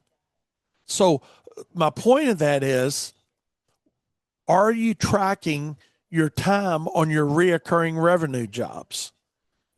Like your fert and weed. Okay. Are you making sure your equipment's calibrated, number one, and you could be completely calibrated perfectly, but what methodology are you using to measure properties? Or you just, you look at a job and you say, okay, it's going to be $65 an application. Well, just because you're calibrated properly and you're putting the right amount out for the square footage that you think you're servicing, if you really don't know what square footage you're servicing, then that could be the fly in the ointment on that side, on the fert and weed side. So track on your reoccurring jobs, whether it's mowing or mulching, things where you've got material involved and reoccurring more than once in a season with somebody. Track the time, track the material cost, and track your additional overhead. That's how you can determine if you need and what you need to do when you change or do your price increases or your contract renewals, whatever you want to look at it. You know, if we're not tracking the past, which is the easiest thing to track, I know you're probably not going to be putting too much effort in to trying to calculate the future expenses. So let's start with the easy part and take a look back, because history is 2020. We all know that. When you look back and say, hey, well, this is what we did last year, hey, you know what it is. So take advantage of that knowledge, make that part of your cost process by tracking time and material, the overhead cost, and see, because, it's not always a production problem. It's not always production crew. Maybe it's a sales problem, And what I mean by that is maybe the estimated hours on the sales side were off. It's not, well, damn, the production crew's not doing what they should be doing. They're not getting done fast enough. Well, maybe the person doing the estimating has missed the job on the number of labor hours to complete the task. So the whole point is, and we'll talk more about it later, but is to track your cost. Then we got to estimate in our new budget what those expenses are going to be. And that's how we can determine on our renewals what our price increases need to be. Is it 2%? Is it 8%? Is it 20%? Is it, whatever it is. But you can't make a really good business decision and choice if you're not taking the time and making the effort to do it. Says you can't let the fear of losing customers outweigh the reality of losing your business. Absolutely. Absolutely a great point. I mean, that is it. I mean, if you don't know what you don't know, then you're in a bad position. You need to have some training and education on cost calculation and cost recovery. But if you're not going to take the time and make the effort to make that happen, then it's just a matter of time before bad things start to happen. And ultimately, you either luck out tremendously and survive and not know why, which is a possibility, or you can understand the process of calculating cost, tracking what you're doing currently, and then estimating cost for the future. And that's how we put together our budgets. And when we put together a budget and we understand past performance, it makes it a whole lot easier to understand and know then what pricing needs to look like for the renewal on that contract. So I'm sure we'll talk a lot more about it, but hey, I appreciate you guys being with me today. And again, Wednesday, we'll be coming to you live from the Advanced Turf Solution CEU class that they're having in Louisville, Kentucky at Woodhaven Country Club. Reach out to your Advanced Turf rep if you would like to attend. I'm sure they could probably squeeze one more in there. So, hey, we appreciate y'all. Stay tuned all day long here to Turfs Up Radio. And remember, profit is not a dirty word. We'll see you Wednesday.